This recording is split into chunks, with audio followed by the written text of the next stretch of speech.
नमस्कार, मैं हूं अनुज सिंघल। सबसे पहले तो दीपावली की आप सभी को हार्दिक शुभकामनाएं। शेयर मार्केट की मुहूर्त ट्रेडिंग की इस खास कवरेज में मेरे साथ आशीष भी मौजूद हैं। आशीष, आपको भी दिवाली की बहुत बहुत शुभकामनाएं। थैंक यू सो मच, आपको भी। और अब से थोड़ी देर यानी कि शाम 6 बजे से 7 बजे तक होगी मुहूर्त ट्रेडिंग, जिसके लिए सीएनबीसी आवाज़ की पूरी टीम तैयार है। कमज़ोर अर्निंग्स, वैल्यूएशंस की चिंताएं और एफआईएस की बिकवाली, ये सब बातें होती रहेंगी। इनको पीछे छोड़कर बाजार मुहूर्त ट्रेडिंग पर संवत 2081 की धमाकेदार शुरुआत की उम्मीद कर रहा है। अगले 1.5 घंटे तक हम ना सिर्फ मुहूर्त ट्रेडिंग का पूरा एक्शन कवर करेंगे, बल्कि संवत 2081 में शानदार कमाई के लिए आपको बेहतरीन ट्रेडिंग और इन्वेस्टिंग आइडियाज़ भी बताएंगे। मुहूर्त ट्रेडिंग पर एक्सपर्ट्स का बड़ा पैनल सीएनबीसी आवाज पर मौजूद होगा। हमारे साथ होंगे BSC member Ramesh Damani, Anand Rathi group के chairman Anand Rathi, Nirmal Bang Institutional Equities के सीईओ राहुल अरोड़ा, केडियानॉमिक्स के फाउंडर सुशील केडिया, प्रकाश दीवान .in के प्रकाश दीवान, प्रभुदास लीलाधर की चेयरपर्सन और managing director Amisha Vora, Complete Circle के मैनेजिंग पार्टनर और सीआईओ गुरमीत चड्डा और मार्केट स्मिथ इंडिया के मयूरेश जोशी। वहीं टेक्निकल कॉल्स बताने के लिए प्रकाश गाबा, चंदन तापड़िया, रचना वैद और मानस जायसवाल भी मौजूद होंगे। चलिए, मेरी तरफ से आप लोगों को भी दीपावली की खूब खूब शुभकामनाएं। आज की प्रोग्रामिंग की शुरुआत करूं, मेरे ख्याल से सबके जहन में दो इंपॉर्टेंट सवाल, एक हिस्ट्री और एक फ्यूचर रिलेटेड। बिल्कुल। तो पहले तो ये जो बीता संवत, ध्यान रखिएगा आप, हम नए संवत में उतरने वाले हैं 2081। तो बीता था 2080, शेयर मार्केट्स के लिए कैसा रहा? बहुत ही शानदार साल रहा आशीष ये, और जिसमें कि पिछले 1 महीने में हमने ब्रूटल करेक्शन देखी है। उसके बावजूद, मतलब अगर ये पिछले महीने तक का डेटा देखते तो और भी शानदार रहता। लेकिन देखिए क्या शानदार साल रहा बाजार के लिए। संवत 2080 में आपको इंडेक्स ने, जी हाँ, लार्ज कैप इंडेक्स ने आपको 24% के रिटर्न्स दिए। 24% रिटर्न्स कहने को आपको छोटे लगते होंगे, लेकिन अगर 24% रिटर्न्स पर आप कंपाउंड कर लें तो ऑलमोस्ट 3.5 साल में आपका पैसा डबल, इस तरीके के रिटर्न्स आप बना सकते हैं। और मिड कैप में 37.5% के रिटर्न्स और स्मॉल कैप में 36% के रिटर्न्स, मतलब इस तरीके के गेंस रहे हैं मिड कैप और स्मॉल कैप में। अब आप सोचिए, आपने कुछ नहीं किया, एक सिंपल इंडेक्स फंड लेके पैसा डाल दिया मिड कैप और स्मॉल कैप में, तो बहुत पैसा बना। इस साल मार्केट ने आपको, मेरे ख्याल से आज तक किसी संवत ने आपको इतने मल्टी बैगर्स नहीं दिए होंगे एक ही साल में जो मार्केट ने इस साल दिए। Auto, IT, pharma, bumper returns यहाँ पर बने। Real estate, PSU indices, capital goods, यहाँ पर शानदार रिटर्न्स बने। देखिए वो टेबल में दिखाया था मैं आपको, निफ्टी की बात तुमने कर ली 25%, बैंक निफ्टी में हालांकि थोड़ा कम बना 19%, लेकिन मिड कैप और स्मॉल कैप में देखिए 37% और 36% रिटर्न्स बने। उसके अलावा इंडेक्स स्टॉक्स देखिए आप, हालांकि इनमें से एक स्टॉक तो अभी भी ऐड हुआ है, 2 स्टॉक्स जो टॉप के 2 स्टॉक्स है वो नॉर्मली होता है, ट्रेंड 197%, बीएल 103%, लेकिन उसके अलावा जो एग्जिस्टिंग स्टॉक्स थे उनमें भी Bajaj Auto, M&M, Bharti Airtel, Adani Ports, यहाँ पर शानदार रिटर्न्स रहे। मिड कैप में देखिए कितने शानदार रिटर्न्स रहे, और मैं सिर्फ अपने आप को अच्छी क्वालिटी के स्टॉक में रख रहा हूँ। तो इरिडा, डिक्सन, OFSS, हुडको, कोचिन शिपयार्ड, यहाँ पर आपके लिए बहुत शानदार रिटर्न्स रहे। और इस साल जो एक सबसे इंटरेस्टिंग चीज़ हुई कि FI ने बेचा लेकिन DIs ने उससे ज़्यादा खरीदा। ठीक है, तो ये आंकड़ा बहुत ही इंटरेस्टिंग था कि इस साल जो मार्केट थी वो पूरी की पूरी DIs के पैसे से, यानी कि आपके और हमारे पैसे से, हमारे व्यूअर्स के पैसे से। इस साल का किंग था हमारा व्यूअर, और हमारे व्यूअर्स ने इस मार्केट को ना सिर्फ चलाया बल्कि उस समय संभाला जब FIs इस मार्केट में लगातार सेलिंग कर रहे थे। तो उस हिसाब से ये साल ना सिर्फ एक रिटर्न्स के लिए जानदार साल था, ये साल मार्केट के लिए एक ऐसा साल था जिसमें रिटेल इन्वेस्टर्स ने अपनी मैच्योरिटी दिखाई। देखिए इस साल में 2 ऐसे दिन आए थे जिसमें ऐसा लगा कि अभी मार्केट की स्टोरी पर शायद थोड़े ब्रेक लग रहे हैं। पहला, जब इलेक्शन का वर्डिक्ट आया था, उसके बाद तो आपने देखा था किस तरीके से मार्केट एक दिन में 2-2.5 हज़ार पॉइंट निफ्टी पर गिर गया था। उस दिन रिटेल इन्वेस्टर्स ने 21,000 करोड़ की बाइंग की थी। हम पहली तो बात तो हम SIP पर 20-21 हज़ार करोड़ पर पहुंच गए थे। उस दिन सिंगल डे में 21,000 करोड़ की बाइंग हुई थी। हम ना कई बार भूल जाते हैं इन चीज़ों को जब मार्केट में मूड माहौल ख़राब हो, जैसा कि इस समय मूड माहौल ख़राब हो, कि हमने ऐसे ख़राब टाइम भी देखा और उसमें भी रिटेल इन्वेस्टर ने अपनी पेशेंस बना के रखी है। दूसरा था बजट वाला दिन, जब बजट वाले दिन भी मार्केट में कई स्टॉक्स में जब वो कैपिटल गेंस टैक्स बढ़ाया गया था, बहुत लोगों ने कहा था कि अगर आपने कैपिटल गेंस टैक्स बढ़ा दिया तो मार्केट बस यहीं रुक जाएगा। ऐसा कुछ नहीं हुआ। उस दिन कुछ स्टॉक्स में लोअर सर्किट लगे, लेकिन उन्हीं स्टॉक्स ने रिकवरी दिखाई। तो मेरे लिए इस साल की जो सबसे बड़ी हाईलाइट रही थी वो थी ना सिर्फ मार्केट ने जो रिटर्न्स जनरेट करे वो, बल्कि रिटेल इन्वेस्टर का, जिसे कहते हैं ना कमिंग ऑफ एज, वो सबसे बड़ी चीज़ थी। और बाजार के सारे ज्ञानी कहते थे फ्रेंजी, हाँ, और रिटेल ही सही पड़ा दरअसल इस बाजार में। 24% के संवत में रिटर्न्स, और अगर वो 27 सितंबर के हाई से देख लेते तो एक्चुअली 35% के रिटर्न्स थे। वो तो आखिरी में जाते जाते 8% के आसपास करेक्ट कर गया, तो थोड़े बहुत रिटर्न्स ठंडे पड़े, और ठंडे पड़ने के बावजूद भी 24%। सिर्फ एक मीडिया सेक्टर ठंडा रहा, अदरवाइज सारी सेक्टोरल पॉकेट्स सब तेजी में थी। सब जगह आपने देखा हरियाली के साथ, मजबूती के साथ कामकाज होता हुआ नजर आया। 14% से 75% सेक्टोरल रिटर्न्स थे, मीडिया को छोड़ के। यह है पिछला संवत आपके लिए। पर अब ज्यादा इंपॉर्टेंट सवाल, ये जो अब नए संवत पे आज हम दस्तक देने जा रहे हैं 2081, कैसा रहने वाला है? क्योंकि इस संवत के आने से पहले मेरे ख्याल से लंबे समय बाद इस तरह का वाकई झटका, और काफी समय से वो झटका लगे चले जा रहा है। तो नए संवत के आने से पहले जो आहट आई है वो थोड़ी गड़बड़ाई है, इसीलिए और ज्यादा इंपॉर्टेंट हो गया है कि नया साल रहेगा कैसा है। देखिए मार्केट में सब होता रहेगा आशीष। मेरा ये मानना है कि संवत 2081 अच्छा था, संवत 2081 भी अच्छा ही होगा। हाँ, अच्छे का मतलब ये नहीं है कि जो रिटर्न्स आपने पिछले साल कमाए मार्केट आपको वही रिटर्न्स कमा के दे तभी आप कहें कि साल अच्छा है। मतलब अगर एक बैट्समैन ने एक इनिंग्स में 200 मारे, उसके बाद अगली इनिंग में वो 150 मारे, तो अगली इनिंग में वो फेल नहीं हुआ है। भाई 200 हर मैच में नहीं बना सकते ना आप, तो 150 बना लेंगे तो भी चलेगा। देखिए अपने रिटर्न्स को थोड़ा कम रखें, ये चीज़ मैं इस बार शुरू से कह रहा हूँ। अपने रिटर्न्स को थोड़ा कम रखें और एसेट एलोकेशन पर ध्यान दें। मैं एक चीज़ बताऊँ, मैं जैसे ऐसे ही अपना एक पोर्टफोलियो देख रहा था। मैंने कुछ सालों पहले एक गोल्ड ETF में इन्वेस्ट किया हुआ था। मैंने देखा उसमें 72% रिटर्न्स बन गए हैं। कभी मतलब मुड़ के देखा नहीं था मैंने कि उसमें पैसा डाला भी हुआ था मैंने, वो बाई चांस डाल दिया था एक बार, तो उसको देखा तो वो 72% रिटर्न्स उसमें बन गए। मैं देखा मेरे निफ्टी के ETF में कितने बने, उसमें भी उतने ही बने थे। मैं कहा फिर मतलब क्या बात हुई इसमें, जो बैठे बैठे पैसा बन गया गोल्ड में। तो एसेट एलोकेशन पर ध्यान दें, डिसिप्लिन के साथ इन्वेस्ट करें, ये सबसे ज़रूरी होगा। मैं 2 चीज़ें बता रहा हूँ कि इस साल क्या करना है और क्या नहीं करना है। पहली चीज़ तो जो मैंने लगातार कही है कि डिप और सिप, उसको बिल्कुल नहीं भूलना है। और मैं अक्टूबर का डेटा देखना चाहूँगा। मुझे सबसे ज़्यादा खुशी होगी अगर उस डेटा में कोई चेंज ना हो और उल्टा बल्कि लोगों का सिप अमाउंट बढ़ गया हो अगर, तो वो डेटा मैं देखना चाहूँगा। अच्छे शेयर्स में हर गिरावट पर ऐड करें और किसी भी हालत में अपनी SIP को ना रोकें। अक्टूबर जैसे महीने आते रहेंगे मार्केट में। कैलेंडर बदला है, मतलब महीना बदला है, मार्केट भी बदलेगा, कोई टेंशन नहीं है। लंबा सोचिए, वेल्थ बनाने पर सोचिए। दूसरी चीज़, क्या नहीं करना है, ओवर ट्रेडिंग से बचना है। अब देखिए दिक्कत क्या हो गई है, काफ़ी हद तक तो ये प्रॉब्लम सॉल्व हो जाएगी अपने आप जब हम 21 नवंबर से जब वो वीकली एक्सपायरी का वो सब बंद ही हो जाएगा, खेल बंद हो जाएगा। उसके बाद से ट्रेडिंग खराब नहीं है, लेकिन अपनी ट्रेडिंग बुक को ना अपने पूरी कैपिटल का 10% तक रखें, उससे ज़्यादा रखने की जरूरत नहीं। 10% भी मैं थोड़ा ज़्यादा बोल रहा हूँ, लेकिन 10% तक रखें। और मोमेंटम के पीछे किसी भी भाव पर इस साल पैसा बना, बाय एट एनी प्राइस, हो जाता है ना बाप इन्वेस्टिंग उसमें। और इस साल पैसा बनेगा मुझे क्वालिटी स्टॉक्स को लेने पर, अच्छे प्राइस पर, ठीक है। तो खराब शेयरों, और एक और चीज़ मैं कह रहा हूँ, अच्छे स्टॉक्स में एवरेजिंग करें, खराब शेयरों में बिल्कुल एवरेजिंग ना करें। और खराब शेयरों को भले ही जल्दी बेचें, लेकिन अच्छे शेयरों को जल्दी बेचने की गलती ना करें, ये आपको ध्यान रखना है। चलिए आशीष काम करते हैं, अब हमारे गेस्ट जुड़ना शुरू हो गए हैं, उनसे बात करते हैं। सबसे पहले हमारे साथ आनंद राठी जी जुड़ रहे हैं, आनंद राठी ग्रुप के चेयरमैन। राठी साहब, बहुत बहुत शुभकामनाएं आपको दीपावली की, और हमारे साथ जुड़ने के लिए बहुत बहुत शुक्रिया आपका। आपको दीपावली की बहुत बहुत शुभकामनाएं। बताएं क्या लग रहा है आपको इस नए संवत की शुरुआत पर?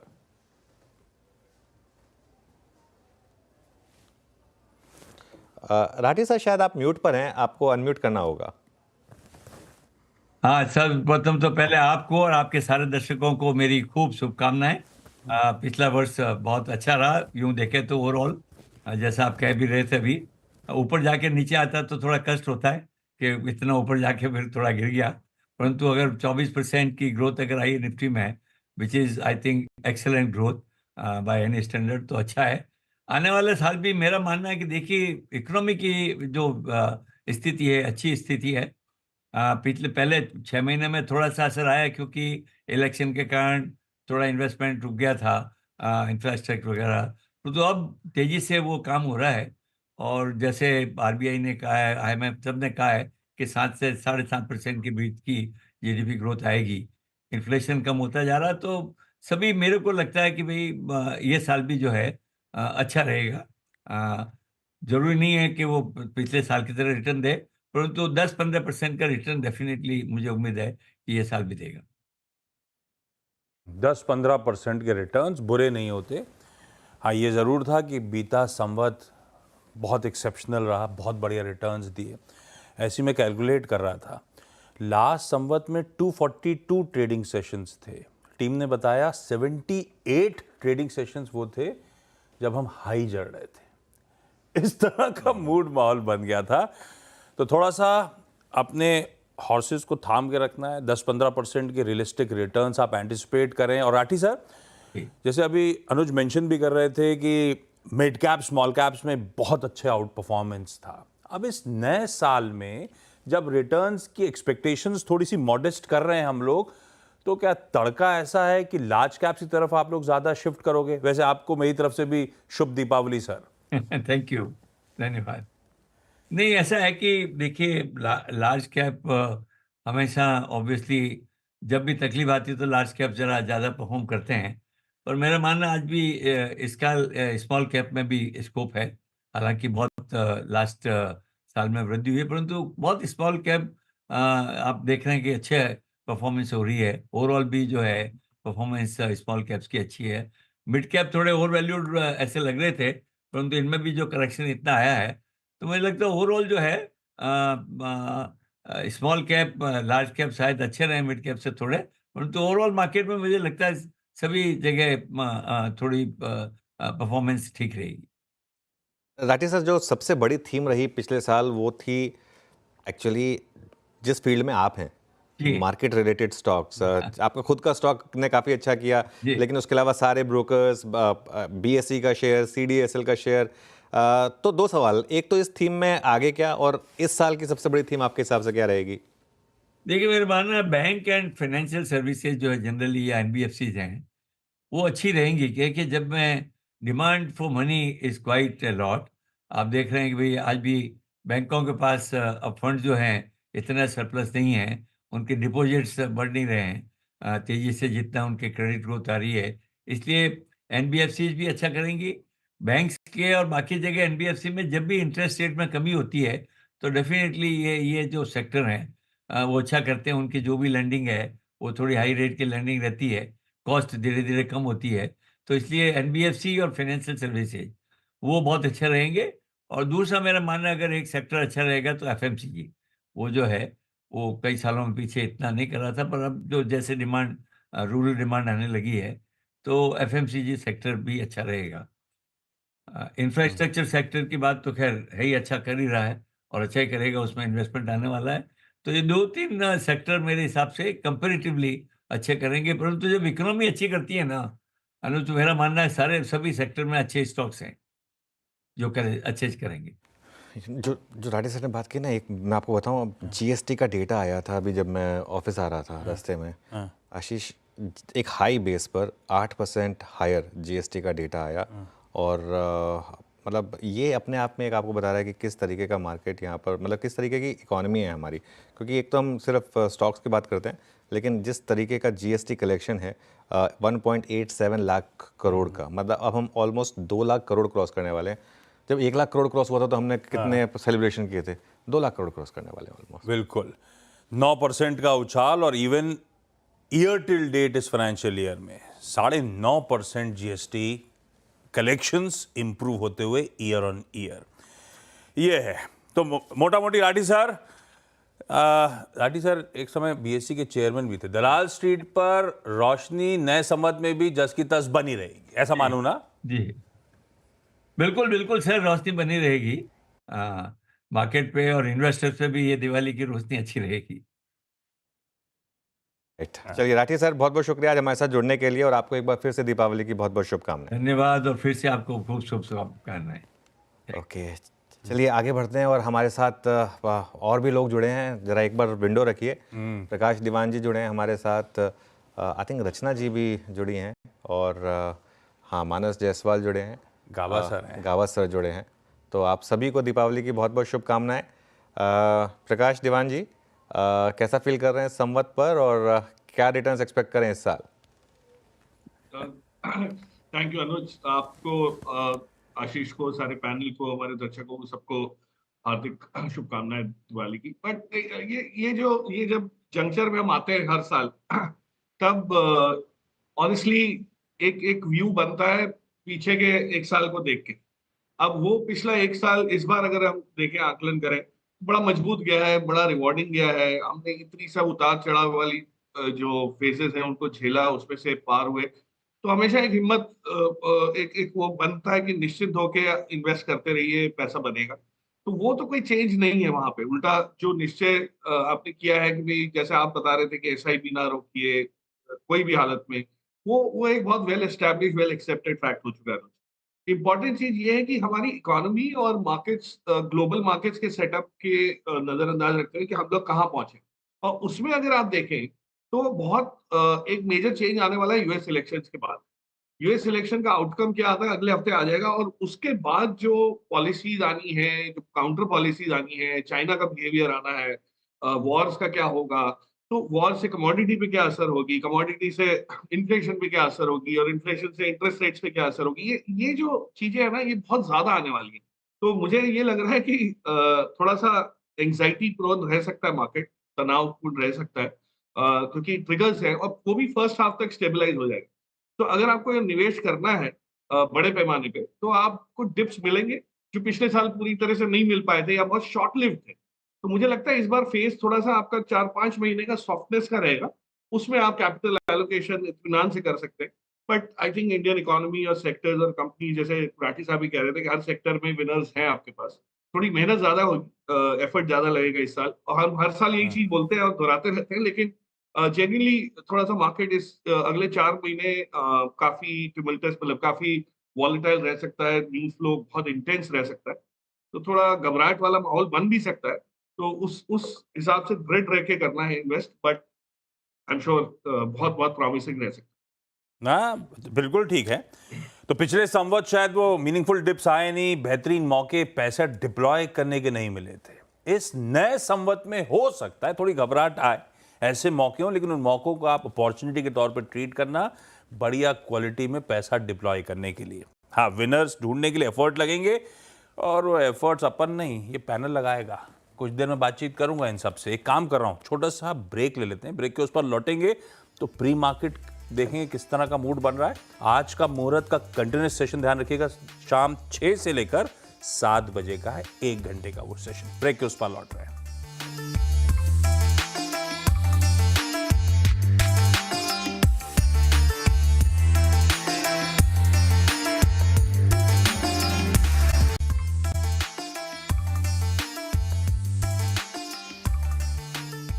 चलिए भाई, मुहूर्त सेशन की जो शाम 6 बजे शुरू होने वाला है, अब से कुछ ही देर बाद, उसकी तैयारी इस समय चलती हुई, पैनल रेडी है। लेकिन आज का सेटअप डिस्कस कर लें। हमने बीते संवत की, आने वाले संवत की चर्चा कर डाली, और आज का दिन कैसा लग रहा है सेटअप? बिल्कुल, देखिए सेटअप में ये थोड़ा आज के लिए भी है और मंडे के लिए भी है। रोल ओवर हुआ है निफ्टी में 73%, कल एक्सपायरी थी ऑब्वियसली, और 3 महीने का एवरेज भी 75% है। बैंक निफ्टी में रोल ओवर आशीष 69% हुआ, 3 महीने की एवरेज करीब करीब 70% है। कल फिर एफआईएस ने बेचा है बड़ा अमाउंट, 5,800 करोड़ एफआईएस ने बेचा है, 3,500 करोड़ उसके सामने डीआईएस ने खरीदा है। और अक्टूबर खत्म हुआ फाइनली, और इतिहास की सबसे बड़ी सेलिंग के साथ खत्म हुआ, 1,14,000 करोड़ की सेलिंग हुई। और इंडेक्स फ्यूचर्स में बेच दिया इन्होंने। लेकिन खैर, इंडेक्स फ्यूचर्स में जो सेलिंग है वो थोड़ा बहुत हो सकता है कि एक्सपायरी रिलेटेड हो, क्योंकि निफ्टी में करीब 1,000 करोड़ की सेलिंग हुई, बैंक निफ्टी में 1,000 करोड़ की सेलिंग हुई। लॉन्ग शॉर्ट की जहाँ तक बात है, अब हम शुरुआत कर रहे हैं इस कॉन्ट्रैक्ट की 22% के लॉन्ग पोजीशंस के साथ और 1,53,000 शॉर्ट पोजीशन के साथ। ये मेरे लिए सबसे इंटरेस्टिंग आंकड़ा है। 6 जून के बाद हम लोवेस्ट लॉन्ग पोजीशन से स्टार्ट कर रहे हैं।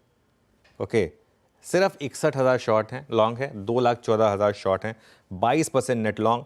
नॉर्मली जब भी मार्केट इस तरीके से ओवरसोल्ड होता है, मार्केट में बड़ी रैली आती है। और एक और चीज़, महिंद्रा एंड महिंद्रा पर ध्यान रखिएगा, क्योंकि उसके बहुत शानदार नंबर्स आए थे ऑटो सेल्स के। और मैं तो हमेशा एक चीज़ बोलता हूँ, ऑटो सेल्स से ज़्यादा मार्केट के लिए इंपॉर्टेंट डेटा और कुछ नहीं होता है, क्योंकि वो एकदम इमीडिएट डेटा होता है और इकोनॉमी की पल्स बताता है। तो प्री ओपन में देख लेते हैं M&M किस तरीके से रिएक्ट कर रहा है, लेकिन आज का स्टॉक टू वॉच मेरे हिसाब से होगा महिंद्रा एंड महिंद्रा। एक बार देख लेते हैं स्टॉक को प्री ओपन में। ये 5.5%। वैसे सारे ऑटो सेल्स नंबर्स एक्सपेक्टेशन से बेहतर आए हैं, और खैर महिंद्रा एंड महिंद्रा चमकता हुआ उसमें। ऑटो सेल से कोई कंप्लेंट नहीं, एक एक करके अभी सारे डेटा पे आ भी जाएंगे उसके। कल एक्सपायरी हुई, आज से नई सीरीज शुरू होगी, मंडे से माने आज से नई सीरीज आज से शुरू हुई है। हाँ, मुहूर्त से नई सीरीज का आगाज होता हुआ, मुहूर्त भी है, नई सीरीज का आगाज भी है। बस दिक्कत एक ही है, वैसे टेक्निकली मुहूर्त खत्म हो चुका है, उसके बाद मुहूर्त ट्रेडिंग की शुरुआत हो रही है। तो अगर मार्केट में कुछ भी खराब हो तो एक्सचेंजेस को ब्लेम करिएगा, हमको नहीं। मुहूर्त खत्म हो चुका है, लेकिन ठीक है। अब चलिए आज के सेशन के लिए कुछ इंपॉर्टेंट स्टॉक्स जो एक्सपर्ट्स चुन के लाए। ये लोग खुद भी, मुहूर्त में कहा जाता है, कुछ लोग कहते हैं कि कुछ मुनाफा बांध लेना चाहिए पुराने स्टॉक्स में से, पर ज़्यादातर लोगों का मानना है कि एक बढ़िया सा मुहूर्त के दिन ट्रेड पंच करके जाते हैं। आपके बिलीव क्या है? नहीं, मैं तो हमेशा मानता हूँ कि जो ट्रेडिशन चला आ रहा है उसमें क्यों चेंज करने का। मैं बहुत ट्रेडिशनल आदमी हूँ और करना चाहिए। अगर आपका व्यू बेरिश है ना, तो पुट ले जाएं, कुछ ना कुछ लेके जाएं, लेकिन कुछ ना कुछ लेके जाएं, लेकिन अच्छा क्वालिटी का कोई स्टॉक लेके मेरे ख्याल से रख दें उसको, तो वो बेटर रहेगा आपके लिए। हाँ, गाबा सर, आज के आप, वैसे आप सबको एक बार फिर से शुभ दीपावली। गाबा सर, एक कोई बढ़िया सा मुहूर्त का ट्रेड पंच करने का मन बनाया होगा आपने, बताओगे कि हमको कौन सा स्टॉक है? बिल्कुल, सबसे पहले आपको दिवाली की शुभकामनाएं। आपका मैंने लॉन्ग शॉट देखा, स्टूडियो बहुत ही अच्छा लग रहा था।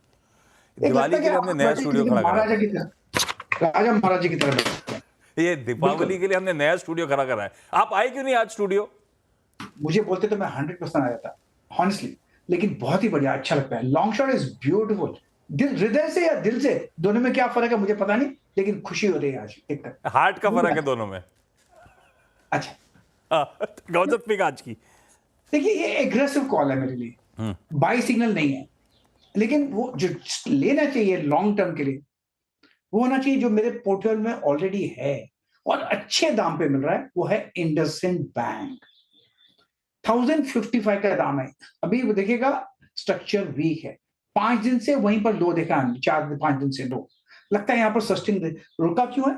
क्योंकि 1000 एक साइकोलॉजिकल सपोर्ट है, साइकोलॉजिकल। मुझे नहीं लगता वो तोड़ेगा, यहीं से एक बाउंस मिलना चाहिए। अगर तोड़ भी चला जाएगा तो 800 आएगा। अगर आपका नजरिया आज का और नेक्स्ट ईयर का है और मुहूर्त के लिए ट्रेडिंग लेना है, तो लेना चाहिए IndusInd bank. Okay, IndusInd bank बिल्कुल गाबा सर के पोर्टफोलियो में है, और गाबा सर की तरफ से पिक आई। रचना जी, शुभ दीपावली। रचना जी, संवत पिक। जी, शुभ दीपावली आप सबको भी और हमारे व्यूअर्स को भी। और इस वक्त के लिए मुहूर्त ट्रेडिंग के हिसाब से जो पिक है और जो आने वाले साल भी चल सकती है, ऐसी एक तो पिक हमने कल डिस्कस करी थी। अभी के लिए मेरे लिए तरफ से ओबरॉय रियल्टी रहेगी। ओबरॉय रियल्टी के अगर आप प्राइस एक्शन देखें तो यहाँ पे पॉजिटिविटी है, और रियल्टी एज अ सेक्टर भी ठीक ठाक कर रहा है, और आने वाले संवत के हिसाब से भी सेक्टरल चार्ट्स देखें तो उसमें है यहाँ पॉसिबिलिटी फर्दर अपसाइड की। तो अभी के लिए अगर शॉर्ट टर्म के लिए मुहूर्त के लिए देख रहे हैं तो 1940 के आसपास एसएल लगा के यहाँ पे 2000 के टारगेट के लिए नवंबर में खेल सकते हैं। और बाकी अगर यहाँ पे पोजिशनली आप बना के रखेंगे अपने पोर्टफोलियो में, तो 2100 एंड 2200 के टारगेट्स हमें अगली दिवाली तक देखने की उम्मीद है। बढ़िया है। ये है आज की रचना जी की संवत पिक आपके लिए। मानस, गुड इवनिंग, शुभ दीपावली। रडार पे कौन सा stock? Good evening Ashish ji, और आप सभी लोग को दीपावली की बहुत सारी शुभकामनाएं। तो देखिए, एक स्टॉक अगर हमें खरीदना है 1 साल के लिए, 1 साल के हिसाब से चले, तो आई थिंक फेडरल बैंक एक बहुत ही बढ़िया पिक हो सकता है। बड़ा कंसोलिडेशन के बाद ब्रेकआउट आने को तैयार है। मेरे ख्याल से फेडरल बैंक में अभी भी खरीदारी करने के मौके हैं। 179 के स्टॉप लॉस खरीदारी करेंगे, कम से कम 250 रुपए के टारगेट के लिए। ओके, तो ये इस समय मानस के पिक का, तो ये आज की पिक्स पूरी हुई। प्रकाश दीवान जी, आपके रेडार पर दिवाली पिक्स अगर चुननी हो, कोई 2-3 अच्छे मिड और स्मॉल कैप आइडियाज तो कौन से होंगे? अनुज, जैसे मैंने कहा, मेरा मेंटल स्टेट ऑफ माइंड थोड़ा सा नीचे के लेवल्स पे ढूंढने का हो चुका है। तो मैंने, लेकिन इस लेवल पे भी अगर कोई एक चीज पे दाव लगाना है अच्छी खासे एलोकेशन के साथ, तो उसमें मेटल स्पेस में से ढूंढना है, वो है नाल्को। मैं आपको इसका तर्क बताता हूँ। ये है कि पिछले 3 महीने में बहुत ड्रामेटिकली नॉन फेरस मेटल्स में डिमांड सप्लाई जो है उन एक शिफ्ट हुआ है वहां पे। और खास करके एल्यूमिनियम साइड में जो एल्यूमिना की शॉर्टेज है, और चाइना में एल्यूमिना बनता नहीं है, मतलब प्रोक्योरमेंट वहां है नहीं, तो वो बाहर से ही आता है।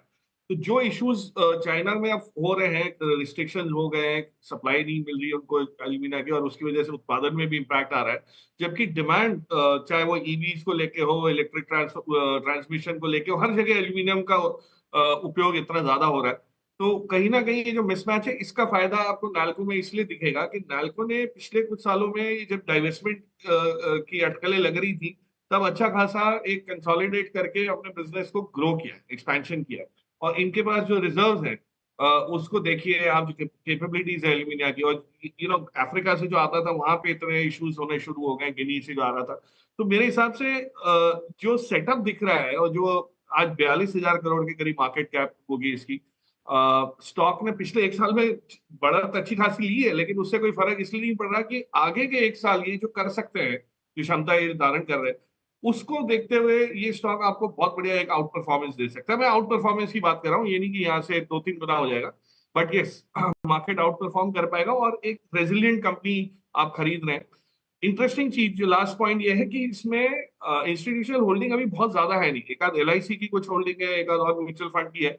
तो इंस्टीट्यूशनल इंटरेस्ट भी आएगा जैसे जैसे इसमें स्केल दिखना लोगों को शुरू हो जाएगा। सो दिवाली के तौर पे अगर कुछ आज मुहूर्त ट्रेडिंग में सिंपल चीज लेनी है, तो नाल्को के साथ जाओ। ओके, नाल्को के साथ जाना चाहेंगे प्रकाश दीवान जी। प्री ओपन सेटल हो चुका है, शानदार गेंस के साथ प्री ओपन सेटल हुआ है, करीब करीब 97 point. I think 2 data points हैं जो, नहीं गलत है, निफ्टी इसको रिफ्रेश करिए इसको, क्या गलत डेटा, कितना गलत डेटा क्यों आ रहा है ये, इसको रिफ्रेश करिए। 24,302 निफ्टी का लेवल है इस समय, करीब करीब 97 पॉइंट्स ऊपर हैं हम निफ्टी पर। और उसके अलावा बैंक निफ्टी करीब करीब 74 पॉइंट्स ऊपर, लेकिन सबसे ज़्यादा बड़े गेंस हैं मिड कैप इंडेक्स में इस समय, करीब करीब 358 पॉइंट्स ऊपर हैं। नीचे डेटा ठीक आ रहा है, मैं एक बार चेक कर रहा था कि यहाँ पर तो कहीं गलत नहीं है। रिफ्रेश करिएगा तो ठीक हो जाएगा। हाँ, वो रिफ्रेश करेंगे, डेटा ठीक हो जाएगा। शाम की आदत नहीं है ना आप लोग की स्क्रीन से। हाँ, खैर एनीवे, और 2 फैक्टर्स हैं जिसकी वजह से मार्केट गेंस में ओपन हो रहा है, एक तो मैक्रो और एक माइक्रो। मैक्रो हम ऑलरेडी डिस्कस कर चुके हैं कि GST का नंबर जो है वो काफ़ी शानदार था, और माइक्रो मतलब जिस तरीके के ऑटो सेल्स के डेटा है उसकी वजह से, तो करीब करीब 2% के करीब M&M ऊपर है, आयशर मोटर्स भी 2% ऊपर, टाटा मोटर्स में भी अच्छे गेंस, करीब करीब 1.5% ऊपर। तो अच्छी शुरुआत, होपफुली ओपनिंग पे रेट ठीक आएंगे, वरना फिर क्या नीचे करें। से काम चलाना पड़ेगा।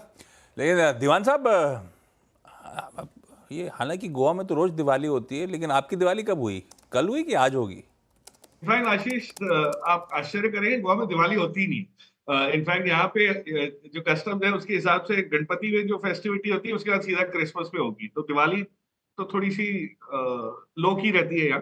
पर हाँ, दिवाली मना ली दोस्तों के साथ, फैमिली के साथ रह के। तो और बड़ा आराम किया। ट्रेडिंग कल नहीं थी, जब दिवाली थी तो आपने दिवाली मनाई पूरी पूरी, आज आप मुहूर्त ट्रेडिंग पूरी पूरी तरह से कर सकते हैं। तो एक हिसाब से एक प्लस साइड भी होगी इसकी। दीवान साहब, ये ऑटो की बार बार चर्चा हो रही है, थोड़े से कंसर्न्स उभरे थे जब सारे होप्स पैक्ड थे कि फेस्टिव डिमांड अच्छी होगी, पर बजाज ऑटो ने कंफ्यूज कर दिया। उसके बाद बहुत पेसिमिस्टिक एस्टिमेट्स थे, फाडा भी आके कंसर्न था इन्वेंट्री पाइलअप को लेकर। अब जो आंकड़े आए थोड़े बहुत रिलीफ टाइप नजर आ रहे हैं, पर ऑटोज वो पैक है जिसने बीते संवत में बहुत तगड़ा वैसे ही आउट परफॉर्म कर डाला है। जनरली ऑटोज को लेकर अब आपका मूड कैसा है इस नए संवत में? ना, इंटरेस्टिंग पॉइंट आशीष, क्योंकि नंबर्स बड़े कॉन्फ्लिक्टिंग से रहे। माहौल अलग रहा, आंकड़े कुछ और बता रहे हैं। अब आप देखिए, मारुति के नंबर्स आए, रिजल्ट्स जब आए उसके कुछ 3 दिन बाद नंबर्स, हमने मंथली सेल्स नंबर देख लिए। तो और जो कमेंट्री आई मैनेजमेंट की, उससे कहीं भी ऐसा नहीं लगा कि उनको कोई टेंशन है, कोई जात की चिंता है। वो निश्चिंत होकर बता रहे हैं कि टोयोटा के साथ हम ईवीज कर रहे हैं, ग्लोबल लॉन्च कर रहे हैं। 10 नए पोर्टफोलियो में प्रोडक्ट्स ऐड कर रहे हैं। तो ये सब चीजें सोच समझ के करी जाती हैं जब उनको पता है कि डिमांड है। और धनतेरस के दिन जो आंकड़े आए हैं उससे आपको साफ दिख रहा है कि मिड साइज कार्स में कोई लेटडाउन नहीं है। हाई एंड कार्स में थोड़ी बहुत हो सकता है ओवर स्टॉकिंग हो गई हो या जो भी है। और महिंद्रा के जो नंबर्स आए वो भी आपको यही चीज इंडिकेट कर रहे हैं कि डिमांड तो है, लेकिन अच्छा क्वेश्चन कि इस क्वार्टर दिखेगी क्या अगले क्वार्टर। अब हुआ ये है कि फेस्टिव सीजन की उम्मीद बहुत ज्यादा होने की वजह से हम लोग को डिसअपॉइंटमेंट लग रहा था कि नंबर जब बजाज ऑटो ने इंडिकेशन दी या फाडा की क्लैरिटी आई। लेकिन इररिस्पेक्टिव ऑफ दैट आप अगले एक साल की चीजें अगर देखें सोचे तो मुझे नहीं लगता कि कहीं भी डिमांड में लेट डाउन होगा। हाँ, बेस इफेक्ट आएगा। मारुति का भाव आज जो है और पिछले साल था उसमें बहुत 70-80% का फर्क है। तो इस साइड में अपन महिंद्रा एंड महिंद्रा जैसी कंपनी लीजिए जिसमें बहुत सारे अलग अलग वेक्टर्स है, मतलब अलग अलग फैक्टर्स है जो चल सकते हैं। सिर्फ पीवी पे नहीं है, ट्रैक्टर्स भी है उसमें, ईवीज भी है। So I think Mahindra and Mahindra जैसे स्टॉक पे अगर फोकस करेंगे तो डिसअपॉइंटमेंट नहीं आएगी। इवन अगर फेस्टिव सीजन ठीक ठाक रहा है, एवरेज ही रहा। ओके अच्छा, चंदन जुड़े हैं हमारे साथ। चंदन, दीपावली की बहुत बहुत शुभकामनाएं। चंदन बताइए, संवत के दिन आपका स्टॉक आइडिया क्या होगा? बिल्कुल, आपको भी दीपावली की बहुत बहुत शुभकामनाएं और सभी दर्शकों को और पैनलिस्ट और सीएनबीसी आवाज की पूरी टीम को ढेरों शुभकामनाएं। देखिए, ये संवत वैसे अच्छा रहा, भले ही पिछले महीने की थोड़ी बहुत मुनाफा वसूली देखने को मिली। कहीं ना कहीं अनुज जी, हमारा मानना है कि 3-4 सेक्टर यहाँ पे अच्छे परफॉर्म करते हुए नजर आएंगे। पहला सेक्टर तो रहेगा कैपिटल मार्केट रिलेटेड, दूसरा हमारा मानना है इंश्योरेंस, और तीसरा कहीं ना कहीं ग्रीन एनर्जी। तो इन 3-4 सेक्टर्स पे हमारा फोकस होना चाहिए। और दूसरा कहीं ना कहीं कैपिटल मार्केट रिलेटेड काउंटर पे हमारा फोकस रहेंगे।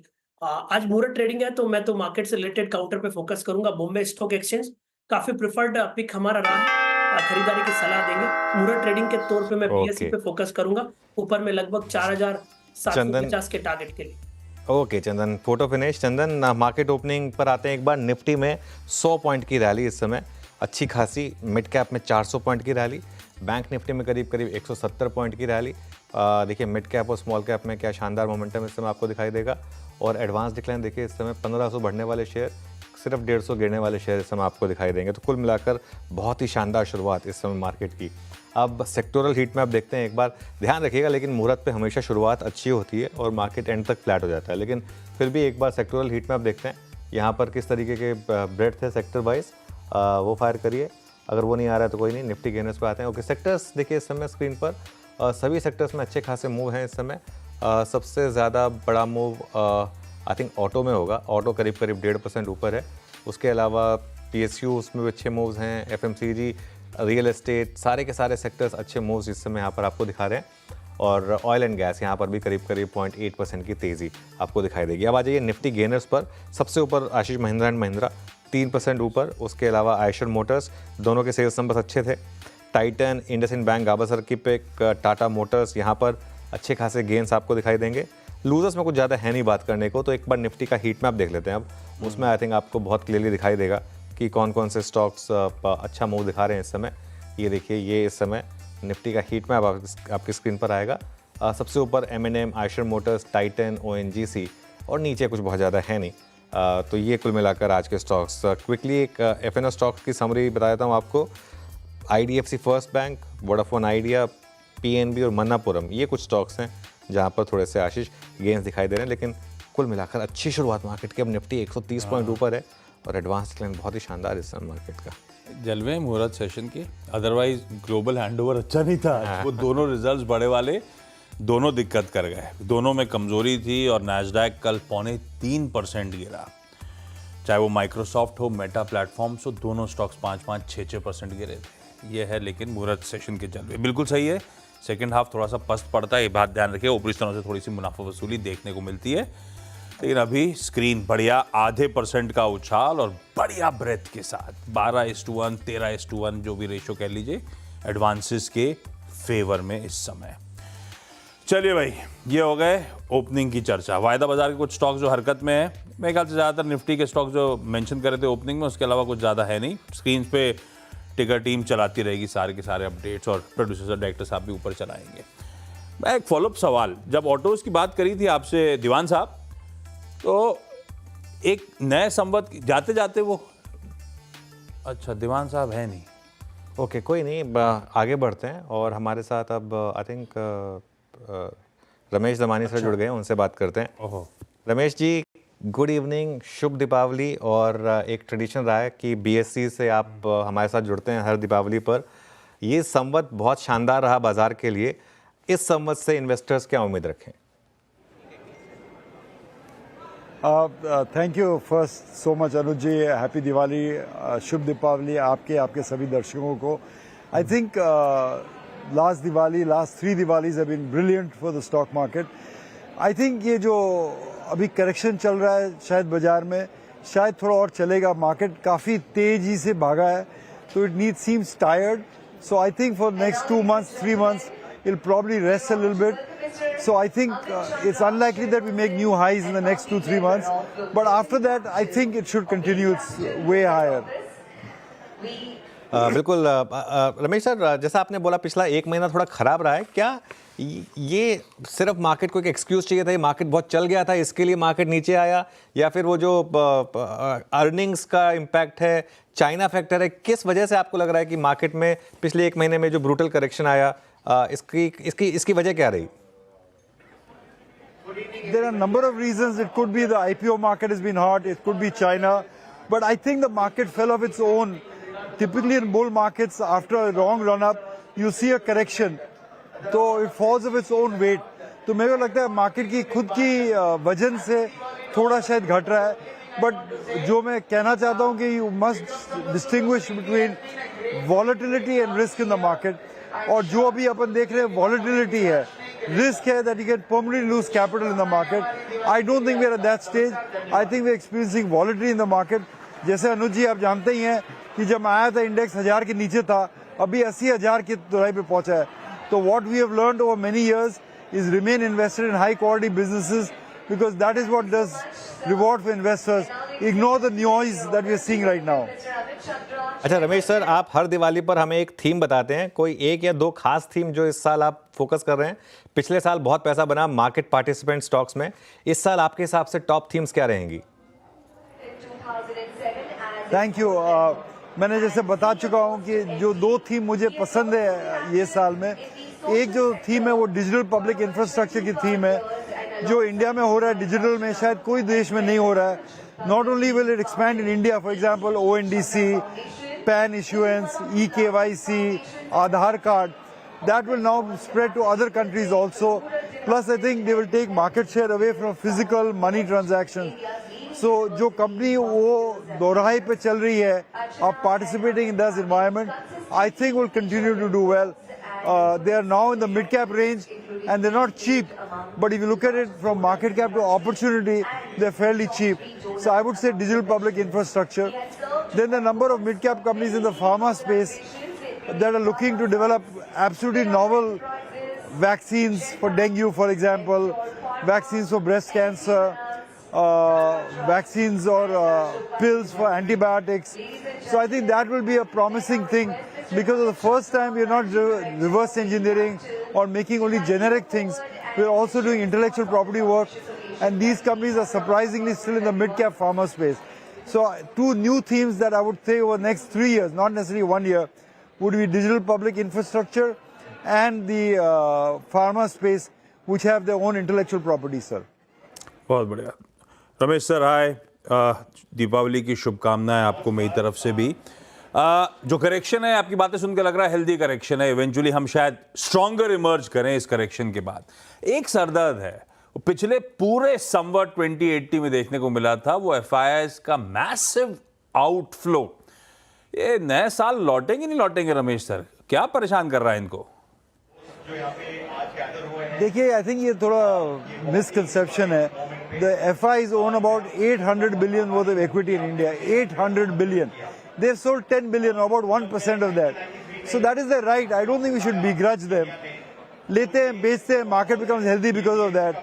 So I am not at all concerned with the fact that they sold 10 billion. That is their right to have sold it. And why should we tell them after putting 800 billion and they've taken 1% out? Why are we getting angry about that, or why are we getting upset about that? It doesn't depend on the market necessarily on FI buying or domestic buying. It depends on companies doing well, cash flows being generated, and high returns on capital. And I'm very confident the Indian companies will do that. And if they do that, the money will come back to Indian equities in bigger streams. So I'm not, at least at this time, perturbed by the fact that the FIs have sold. They've sold because they're taking some profits out, like sometimes the investors like me also do. We're just reallocating capital, reshuffling capital, and that is the complete right to do so. आखिरी सवाल Ramesh sir, नहीं बिल्कुल मेरा सवाल ये fund flow से related है। FIIs ने भले ही बेचा हो लेकिन उससे बहुत ज़्यादा पैसा रिटेल ने लगाया है। हम मंथली सिप में 20,000 करोड़ के नंबर को क्रॉस कर गए हैं अब। आपको लगता है कि ये पैसा रहेगा इस मार्केट में और करेक्शन से नहीं घबराएगा इस बार? Anuj, I think there's no other game in town. I think once you're bitten by the equity bug, you remain in equities. Remember, you could buy in gold. Gold has also done well. But where do you store so much gold? How liquid is it? And doesn't give you a dividend. What people misunderstand is that you can get dividends on equity shares, which adds up to a huge amount at the end of 10, 20, 30 years. Gold is more of a fear index. Equity is more of a life-saving index. So I think the Indian investors, having tasted success with equity, will continue to invest in equity. They are finally becoming believers. What we hold for 10 years, 20 years is finally happening. So I am long-term bullish on domestic money staying in the equity markets. Okay, चलिए Ramesh sir, बहुत बहुत शुक्रिया आज हमारे साथ जुड़ने के लिए और आपको फिर से एक बार दीपावली की बहुत बहुत शुभकामनाएं। Thank you, Anuj. Thank you so much. Okay, चलिए अब हमारे साथ राहुल अरोड़ा भी जुड़ गए हमारे स्टूडियो में। राहुल, शुभ दीपावली आपको। और इस दीपावली पर क्या इन्वेस्टमेंट थीम्स लेकर चल रहे हैं आप?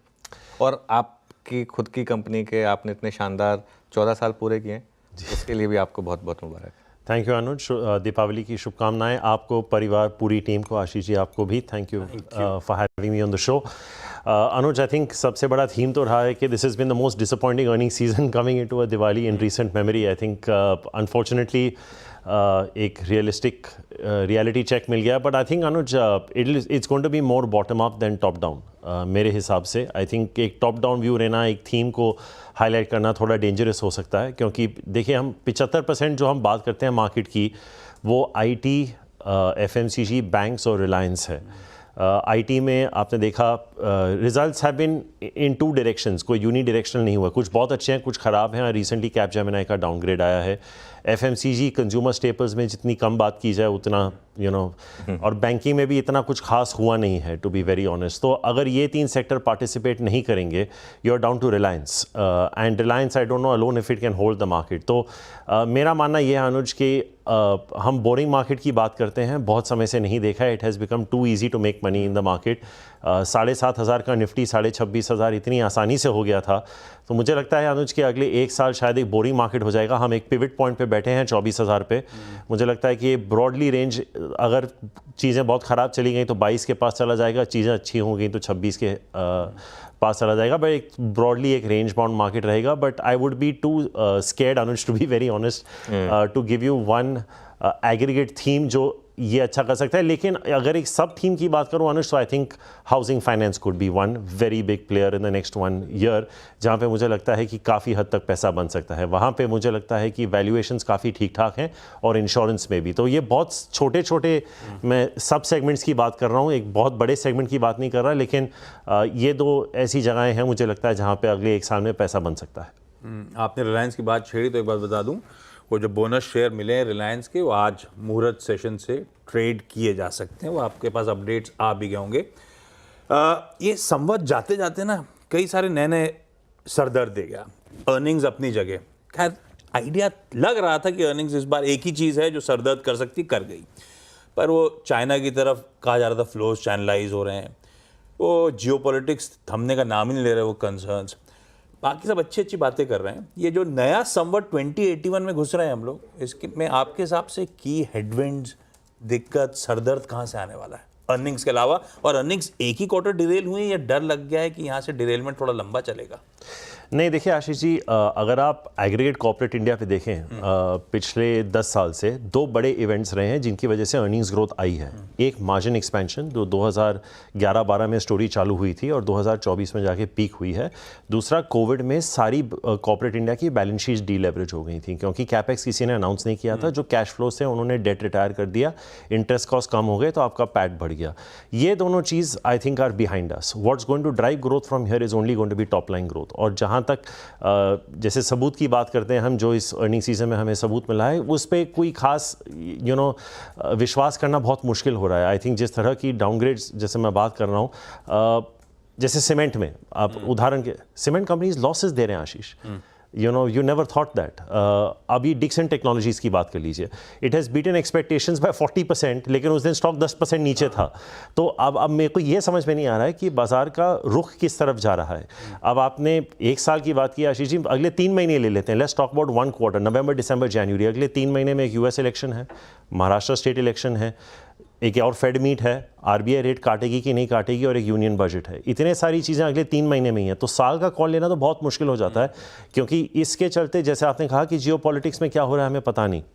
आदत से हो गई लेकिन हमको उसकी अब आदत है आशीष भाई। भागे नहीं आशीष भाई, मैं ये मानता हूँ, लेकिन एक्चुअली क्रूड, आपने क्रूड की बात की, actually crude has behaved itself. आप देखिए, अगर आप सोचें कि अगर हम 4 साल पहले बात कर रहे होते हैं और हम कहते हैं कि मिडिल ईस्ट में क्राइसिस होगा जिसमें ईरान इन्वॉल्व है, वगैरह वगैरह इन्वॉल्व है, आप सोचते कि क्रूड 100-120 होता। Crude has actually behaved itself. उसके चलते भारत का जो एक्सटर्नल सेक्टर है बहुत सही है। हमारी रुपी स्टेबल रही है 83-84 के बीच में। फॉरेक्स रिजर्व्स अभी भी ऑल टाइम हाई पे हैं। आपका कैड अंडर कंट्रोल है। हमारा एक्सटर्नल सेक्टर तो कमाल है। That is actually a very positive thing.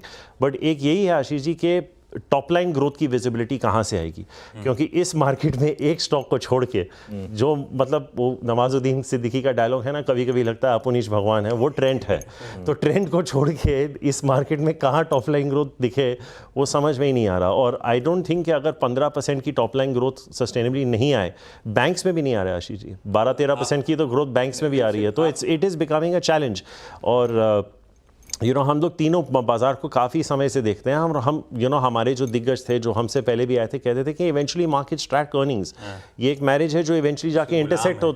Exactly, आप कितना मल्टीपल को खींचोगे, कितना।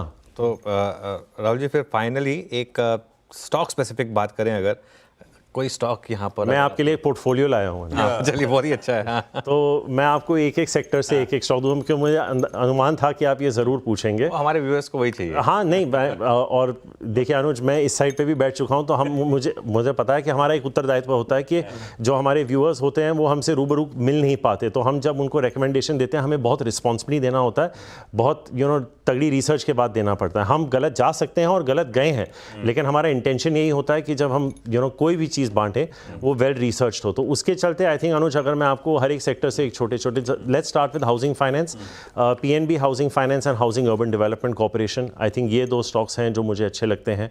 इंश्योरेंस की मैंने बात की, आईसीआईसीआई प्रू लाइफ। आईटी में अगर आप देखें तो we would look at LTIM, जो हमें काफ़ी अच्छा लगता है। केमिकल्स में I think Galaxy Surfactants and Navin Fluorine. अभी आप दमानी जी से बात कर रहे थे, तो Damani ji has been a long term bull on alcohol stocks. We still like United Spirits. Diwali का माहौल है, ताश और अल्कोहल साथ में जाते हैं, तो एक स्टॉक दे देते हैं। ताश की तो कोई लिस्टेड कंपनी है नहीं, पर I think that hotel companies Anuj अभी भी बहुत अच्छा कर रहे हैं। जो शैले होटल्स हैं अनुज, आई थिंक 280 का जो प्रॉफिट है करोड़, हमारा अनुमान है कि 2027 तक 3 साल में वो 560 करोड़ हो सकता है, तो ट्रिपलिंग ऑफ प्रॉफिट। तो आई थिंक एक शैले होटल्स अच्छा लग रहा है। और कुछ डिफेंस स्टॉक्स में प्राइसेस 40-50% करेक्ट हुए हैं। We can start looking at names like BEML। I think वो एक इंटरेस्टिंग एंट्री पॉइंट आ रही है। और अगर ऑटो कंपोनेंट्स की बात करें तो Suprajit.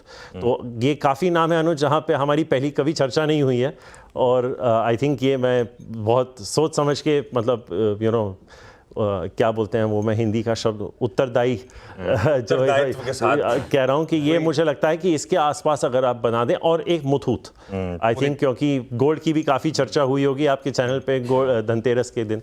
I think in 12-15 stock से बीच में, आई थिंक लास्ट स्टॉक की वेट कर रहा था, पूरी टीम बना दी आज। जाते जाते आपने ट्रेंड की बात छेड़ दी जी। ट्रेंड ने दिए 250% रिटर्न जी। उसके सामने टाइटन फ्लैट एकदम जी। अगला साल टाइटन चलेगा क्या, क्योंकि आप कंजम्पशन वगैरह बहुत पहली नज़र देखते जी जी जी नहीं देखिए एक ऐसा भी है आशीष जी के even the leader sometimes has to give weight to other people. ये हमने एशियन पेंट्स में भी देखा है, डीमार्ट में भी देखा है, क्योंकि आपने कंजम्पशन की बात की, you have to give way to somebody else. जहाँ पे ग्रोथ इज़ लुकिंग बेटर, क्योंकि क्या होता है कि फंड मैनेजर्स जो 1987 में वॉल स्ट्रीट जो मूवी आई थी उसमें माइकल डगलस का कैरेक्टर गॉर्डन गेको का था, एक बहुत ही फेमस डायलॉग था, don't get married to a stock, right. तो fund managers are never married to a stock. और अभी क्या होता है ना आशीष जी के फंड मैनेजर्स की जो 1/3 CTC है ना, वो उनके फंड्स में लॉक होती है। आई डोंट नो अगर आपके व्यूअर्स को मालूम है, तो जस्ट थ्योरेटिकली अगर मैं एक फंड मैनेजर हूँ और मेरी 1 करोड़ की सैलरी है और मैं 3 फंड्स मैनेज कर रहा हूँ, मेरे 30 लाख की जो CTC है, 10-10 लाख मेरे 3 फंड्स में लॉक इन होगी। तो शॉर्ट टर्म प्राइस परफॉर्मेंस पे बहुत महत्व चला गया है, इसीलिए आप वॉलेटिलिटी ज़्यादा देखते हैं। और इसमें उनका कोई दोष नहीं है, क्योंकि अगर जो फंड मैनेजर है वो अपने बेस्ट इंटेंशंस के साथ फंड को सिलेक्ट करता है, वहाँ पे अगर ईरान ने एक न्यूक छोड़ दिया तो यहाँ पे बेचारा लो परेल में बैठा हुआ फंड मैनेजर कैसे जाने। तो आई थिंक वो प्रेशर आता है। तो अगर टाइटन के मुकाबले ट्रेंड थोड़ा बेटर ग्रोथ दे रहा है, they shift very quickly now and there is nothing wrong with that, अभी। और वैल्यूएशंस तो ऊपर नीचे होते रहते हैं आशीष जी। आई थिंक अनुज और मेरी जोमेटो पे कितनी चर्चा हुई है, आप स्विगी का वैल्यूएशन देखिए कितना वॉलेटाइल, अनबिलीवेबल द वे। मैं एनालिस्ट मीट अटेंड करके आया था जो कल परसों हुई थी, unbelievable how the valuations have swung. अगर ये लिस्टिंग के टाइम पे अगर जो 6 से 8 का इशू है, जब तक अगर लिस्टिंग हो गया, अगर निफ्टी वापस 25,000 पे चली गई तो ये तो 550 पे लिस्ट हो जाएगा, अगर नहीं हुई तो पता नहीं कहाँ लिस्ट हो जाएगा। तो I think growth is something that is of Paramount importance right now. कुछ छोड़ा है क्या? I think if they price it at the lower end छोड़ा हुआ है, क्योंकि आशीष जी क्या हुआ था ना, मार्केट का एक माहौल बन गया था कि मैं ज़िंदगी का ख्वाब निभाता चला गया, हर फिक्र को धुएं में उड़ाता चला गया, everything was being ignored. But I think एक रियलिटी चेक आया है at the lower end of the price band. I think Swiggy has left something, it is not a completely, वो बोलते हैं ना, हवा में प्राइस किया हुआ IPO नहीं है, उतना मैं आपको बता सकता हूँ। ये है कि लोअर एंड पे कोई प्राइस करता नहीं है, करते सब ऊपर एंड पे ही है। हाँ नहीं, उन्होंने सिर्फ ये पूछा कि कहाँ पे वैल्यू, आई एग्री, क्योंकि अनुज क्या होता है, 20 रुपए का प्राइस बैंड है, 20 रुपया इज 5 to 6%। इट्स नॉट अनुज, जब हमने हमारा करियर चालू किया था, अगर आप आज किसी को बोलें कि 15-20% रिटर्न है स्टॉक में, उसको सुनना ही नहीं है। अभी इतना मल्टी बैगर की आइडिया पड़ गई है, पर अब ये है कि गोल्ड और FD में आपके उसके आधे भी रिटर्न नहीं बन रहे, तो actually 20% is a very good return on a stock. बिल्कुल। चलिए राहुल, बहुत बहुत शुक्रिया हमारे साथ जुड़ने के लिए। एक बार फिर से आपको दीपावली की बहुत बहुत शुभकामनाएं। एक काम करते हैं आशीष, एक बार फटाफट 1-2 ट्रेडिंग आइडियाज़ ले लेते हैं, उसके बाद हमारे अगले एक्सपर्ट्स के पास चलेंगे। रचना जी, मानस और चंदन हैं हमारे साथ। एक ट्रेडिंग पिक इनसे हो जाए। रचना जी बताइए, क्या पिक किया आपने? जी, एक ट्रेडिंग पिक अगर लेना है इस टाइम पे तो that would be LIC housing finance. Trading pick ही है ये, और LIC हाउसिंग में 636 पे हम बैठे हैं, ये काफी जल्दी 640 या 45 की तरफ जाता हुआ हमें विदिन अ डे और 2 दिख सकता है 630 के एसएल के साथ। मानस, आपने क्या पिक किया?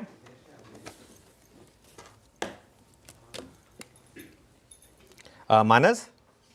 तो देखिए, लॉरेस लैब में खरीदारी करने की राय रहेगी। 4 दिनों के कंसल्टेशन के बाद लॉरेस लैब ने एक फ्रेश ब्रेकआउट दिया है अनुज जी, तो 496 के स्टॉप लॉस से खरीदारी करने की राय रहेगी। 510 रुपए तक के टारगेट देखने को मिल सकते हैं। लीजिए भाई, मानस का ये पिक आ गया। गाबा सर, लॉरेस लैब्स मानस का हो गया, LIC हाउसिंग फाइनेंस रचना जी का। ये ट्रेडिंग आइडियाज हैं, ध्यान रखिएगा। अपन ने शुरुआत में लिए थे मुहूर्त पिक्स। गाबा सर, कुछ स्क्रीन पे रडार पे आ रहा है? जी हाँ, मेरे ख्याल से आज और मंडे और ट्यूसडे के हिसाब से लेना चाहिए। SBI कार्ड ट्रेड करा है 693 के आसपास, स्टॉप होगा करीब 687, टारगेट 710 पॉसिबल है। ओके, SBI कार्ड यहाँ पर एक पिक। चंदन, आपने क्या पिक किया? बिल्कुल, मैं फोकस करूंगा यहाँ पे HDFC लाइफ। यानी कि हमारा मानना है कि इंश्योरेंस कंपनी यहाँ पे परफॉर्म करती हुई नजर आएगी। तो HDFC लाइफ में एक अच्छा प्राइस सेटअप बना हुआ है, मार्केट की गिरावट के बावजूद भी यहाँ पे सस्टेन बाइंग इंटरेस्ट है, कंसोलिडेटिव मूव देखने को मिल रहा है, तो यहाँ पे खरीदारी की सलाह होगी। 710 के आसपास के सपोर्ट होंगे, कहीं ना कहीं 750 तक के टारगेट आपको HDFC लाइफ छूता हुआ नजर आना चाहिए। चलिए अब एक काम करते हैं, थोड़े लॉन्ग टर्म चार्ट्स की बात करते हैं। हमारे साथ अब सुशील केडिया जुड़ गए हैं, उनसे बात करते हैं, founder of Kedianomics. Sushil ji, happy Diwali, Deepavali की बहुत बहुत शुभकामनाएं। बताइए, इस साल रॉकेट छूटेंगे, फुलझड़ियाँ छूटेंगी या बम फुस होंगे? क्या मूड माहौल है इस समय मार्केट का? देखिए, काम सारे ही होंगे, कहीं दीप जले, कहीं दिल वो तो पुरानी कहावत है, शेयर बाजार में तो अक्सर होता है। तो कुछ सेक्टर्स चलेंगे, कुछ सेक्टर्स गिरेंगे, कुछ स्टॉक्स बहुत बढ़ जाएंगे, कुछ स्टॉक्स बहुत गिर जाएंगे। आपको पहले कौन से बताऊं? पहले जो चलेंगे उन्हीं की बात करेंगे सुशील सर। देखिए, क्योंकि दीपावली है तो सबसे पहले तो उन्हीं की बात, अच्छी बात हो सबसे पहले तो। सबसे पहले तो अच्छी बात में ये है कि गोल्ड और सिल्वर का टॉप बन रहा है और ये बुरी तरह गिरेंगे और क्रूड ऊपर बढ़ेगा। क्रूड और गोल्ड अक्सर उल्टा चलते हैं, उसका राइट कारण भी है। गोल्ड की तेजी डर के माहौल में होती है, भय के माहौल में होती है। ईरान और इसराइल का वॉर, अमेरिका का इलेक्शन, 8-9 तारीख तक ये पूरा हो लेगा इलेक्शन। और क्रूड जब बढ़ता है, झूठ मूठ की भ्रांति फैलाई हुई है चारों तरफ लोगों ने, क्रूड का भाव बढ़ गया, इंडिया का नुकसान हो जाएगा। अरे भाई, इंडिया की ताकत है बढ़े हुए भाव में क्रूड को कंज्यूम करने की, इसीलिए क्रूड मैन्युफैक्चरर्स भाव बढ़ा देते हैं। हमारी इकोनॉमी में गर्मी है अंदर, तो उसका कुछ फायदा क्रूड मैन्युफैक्चरर्स भी लेके जाते हैं। क्रूड मैन्युफैक्चरर्स के ताकत पर इंडिया की इकोनॉमी नहीं चलती है। तो क्रूड की जो तेजी है वो वर्ल्ड का सबसे पहला इंडिकेटर होता है रिस्क ऑन का। तो मुझे लगता है कि साल के अंत तक एक बड़ा रिस्क ऑन का फेज आएगा, जिसका पहला इंडिकेटर दे दिया बिटकॉइन ने। तो जो भी ग्लोबल इंडिसेस के करेक्शंस हो गए, अब खाली यूएस मार्केट जो वापस न्यू हाइस पर चले गए, वहां रोटेशन आएगा।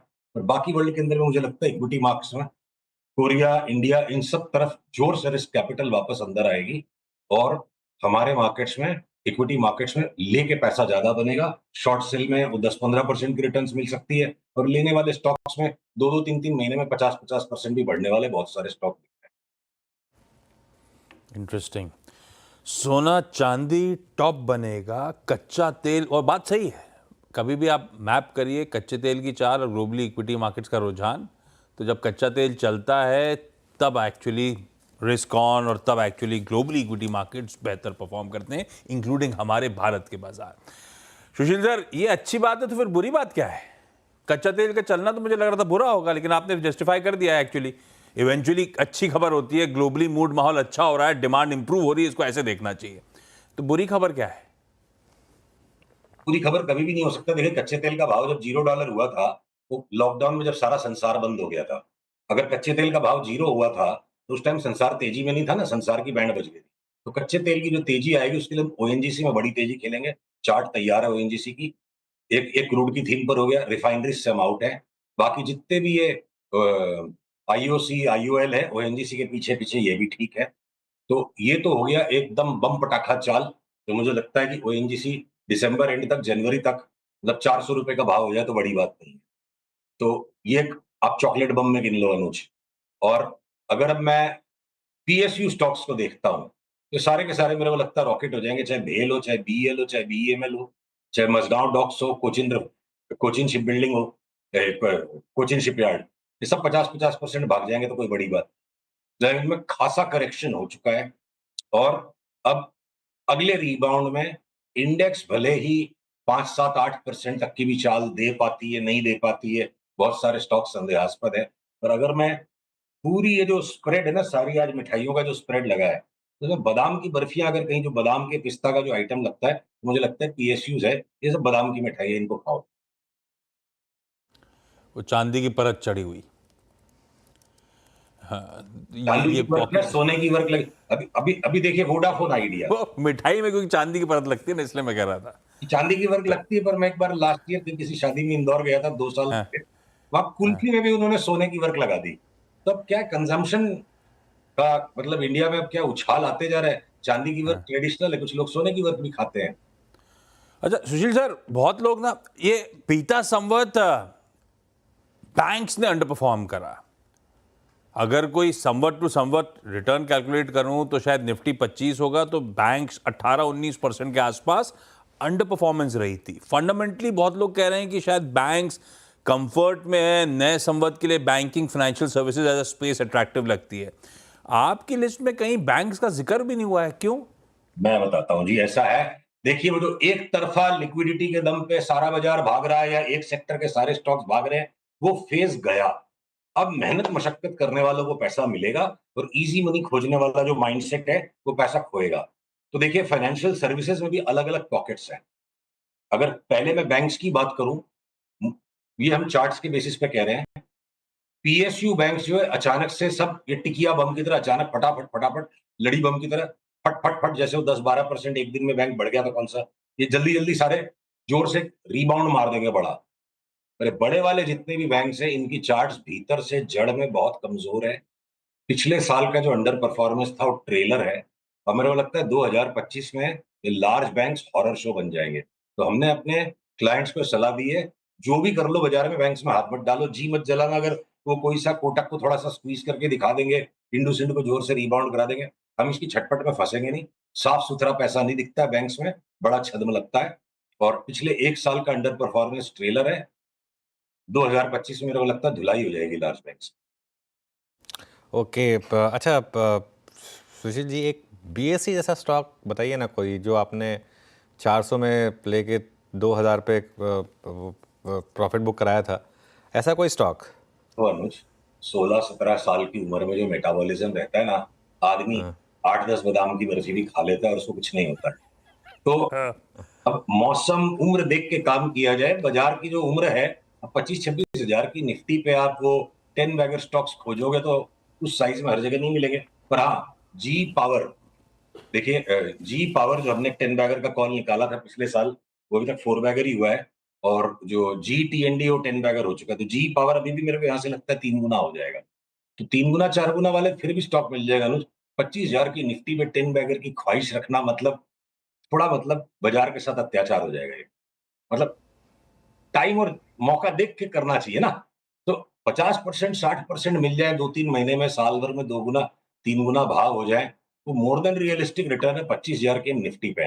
हीरू का वो सवाल आधा रह गया था। देखिए, इंश्योरेंस के सारे स्टॉक पे हम तेजी में है, एसबीआई कार्ड्स पे हम तेजी में है, पब्लिक सेक्टर बैंक्स में हम तेजी में है, सीडीएसएल के अंदर में हम भयंकर तेजी में है, एंजल ब्रोकिंग में हम भयंकर तेजी में है। ब्रोकिंग की भी स्पेस के अंदर में एंजल ब्रोकिंग में जगह ज्यादा बची है। मोतीलाल ओसवाल का हो गया भाव, मतलब थोड़ी जगह बची है। तो इंडिविजुअल स्टॉक्स की मूवमेंट, इंडिविजुअल सेक्टर्स हैं with in financial services sector में, एनबीएफसीज में हमको सब में भय लग रहा है कि मुथूट मन्नापुरम को मार्केट की रिबाउंड में कोई 5-10% का रिबाउंड करा देंगे। अगला राउंड जब भी बड़ा करेक्शन का 2025 का जब करेक्शन आएगा, मुथूट मन्नापुरम नीचे कहां तक चले जाएंगे पता नहीं है। तुम साइड हट गए। एक चीज और ऐड करना जरूरी है अनुज, देखिए दोनों तरफा सावधानी होनी चाहिए। पिछले 12 महीने हमने कहा फार्मा के 100 शेयर हम नहीं बेचेंगे। अब एक एक करके हम फार्मा से सबसे आउट होके पूरा पोर्टफोलियो फार्मा में जीरो कर देंगे। चाहे वो लॉरस हो, चाहे शिल्पा मेडिकेयर हो, सब में लोअर टॉप बन गया है। फार्मा की तेजी खत्म हमको लगती है। ओके चलिए सुशील जी, बहुत बहुत शुक्रिया आज हमारे साथ जुड़ने के लिए। अच्छा, आप वीरू को मिस कर रहे हैं वैसे? मैं आशीष बैठा था यहाँ पे, आप वीरू का नाम ले रहे हो। साथ में आशीष बैठे हैं। हाँ हाँ, ओके ओके ओके आशीष। चलिए कोई नहीं, खैर शुभ दीपावली आपको एक बार फिर से सुशील जी। चलिए अब आगे बढ़ते हैं और मार्केट पर एक बार नज़र डालते हैं। एक इंटरेस्टिंग चीज़ जो बहुत लोग पूछ रहे हैं उसका जवाब दे देता हूँ कि पुट के प्राइसेस क्यों नहीं गिर रहे हैं। जेन्युइन सवाल है, अच्छा सवाल है। निफ्टी अगर 123 पॉइंट ऊपर है, फॉर एग्जांपल एक एग्जांपल देता हूँ, एक बार आप लेकर आइए, अगर फायर हो रहा हो तो अच्छी बात है, नहीं भी फायर हो तो कोई बात नहीं, बता देता हूँ। 24,300 की पुट जो कि एट द मनी है 7 नवंबर की, 24,300 की पुट।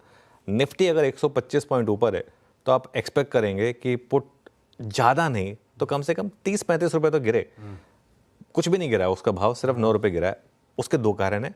पहला, मुहूर्त सेशन में ज़्यादातर एफआईआईज वगैरह पार्टिसिपेट नहीं करते हैं, पूरा का पूरा रिटेल क्राउड होता है और वो मार्केट में मैचिंग शायद हो नहीं रही है। और दूसरा, मुहूर्त सेशन भले ही हो लेकिन ट्रेंड मार्केट का इतना ख़राब है कि लोगों को कॉन्फिडेंस नहीं कि कोई रैली टिकेगी।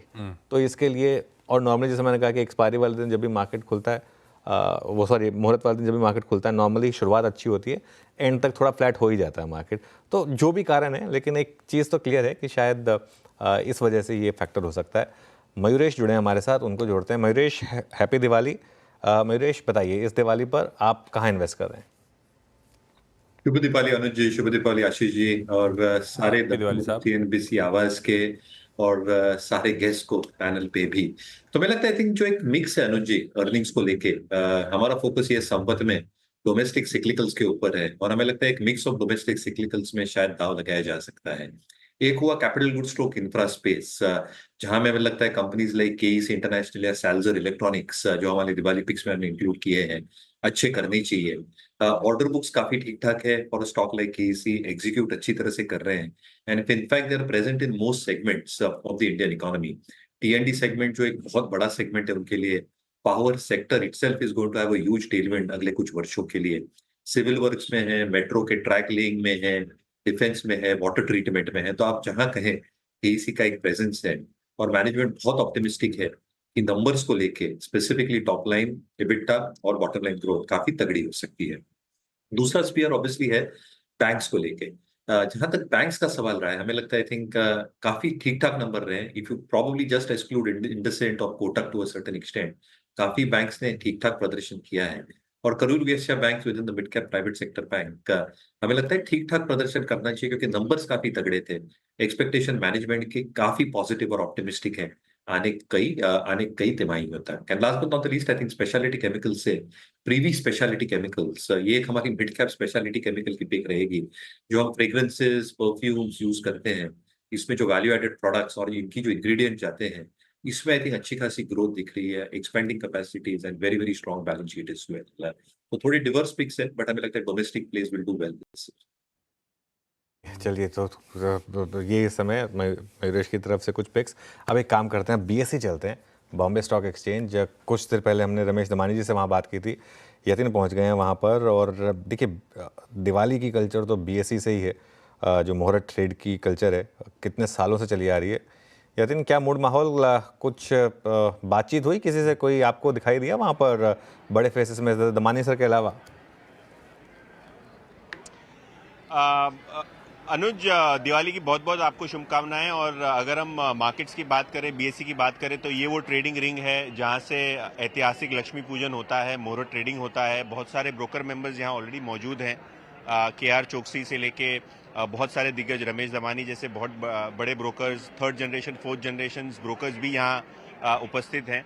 और अगर हम मूड माहौल की बात करें तो हाँ, थोड़ा सेंटिमेंट तो डैम्पन हुआ ही है।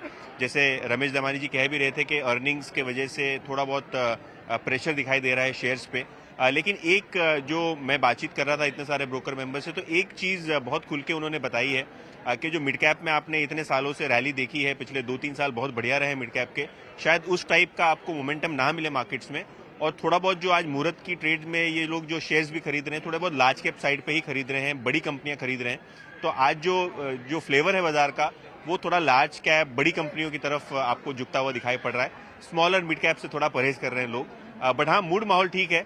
और आज जिस हिसाब से मार्केट है, 1-2 दिनों से थोड़ा बहुत बाउंस भी हो रहा है मिड कैप स्मॉल कैप, तो ओवरऑल थोड़ा बहुत सेटिस्फैक्शन आपको ब्रोकर मेंबर्स के मुंह पे दिखाई पड़ रहा है। लेकिन हाँ, थोड़ा प्रेफरेंस शिफ्ट हुआ है मिड स्मॉल कैप से लार्ज कैप की तरफ। बिल्कुल ठीक, प्रेफरेंस शिफ्ट हुआ है for the time being large caps की तरफ। और ये आवाज़ पे पिछले कुछ महीनों से चर्चा हो रही थी, लास्ट क्वार्टर में आपको कंफर्ट लार्ज कैप, मतलब मूव करना है लार्ज कैप में, वो आपके लिए सेफ्टी के मार्केट है, पॉकेट है।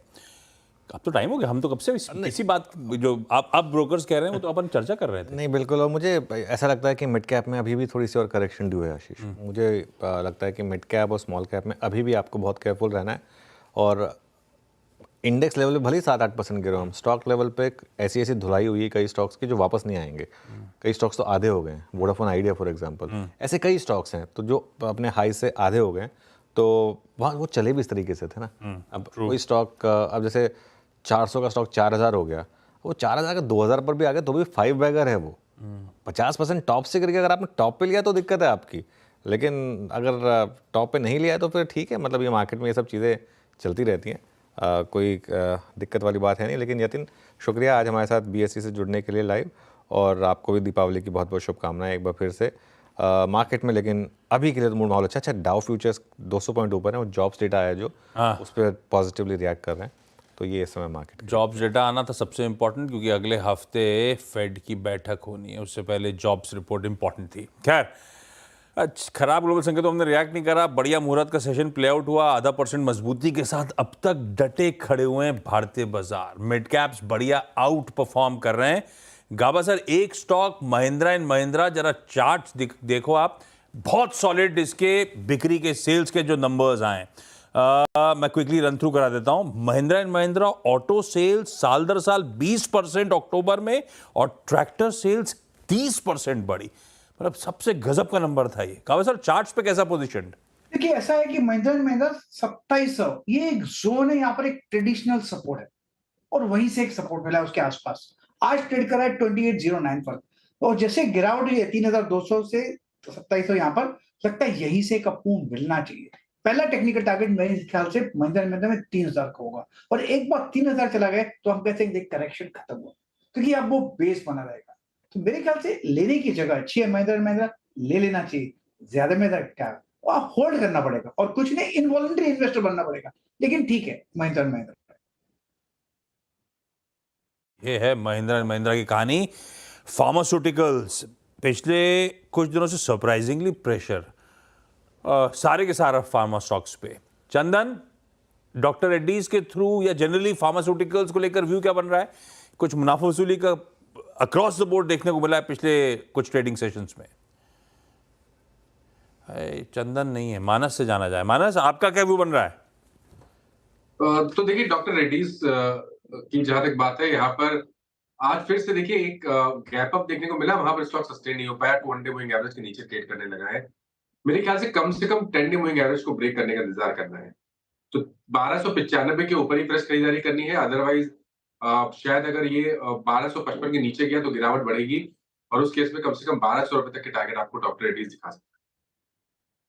चलिए अब एक काम करते हैं, अब हम चलते हैं अमीषा बोहरा जी के पास, chairperson and managing director of Prabhudas Lilladher group. Amisha ji, शुभ दीपावली। बहुत शानदार संवत रहा पिछला एक महीना अगर इंक्लूड कर लें, उसके बावजूद इस संवत पर अब आपका क्या व्यू होगा? आपको भी खूब खूब दीपावली की शुभकामनाएं, और नए साल की भी, और सभी दर्शकों को भी बहुत सी शुभकामनाएं। आपने और सभी दर्शकों ने बहुत सारी चीजें सुनी होगी कि थोड़ा अर्निंग्स में स्लो डाउन है, वैल्यूएशंस हाई है, एंड इसीलिए मार्केट थोड़ा करेक्शन जोन में है। और मेरा ऐसा मानना है कि अभी भी मार्केट में पैसा तो बनेगा, बट पैसा थोड़ा सिलेक्टिवली बनेगा।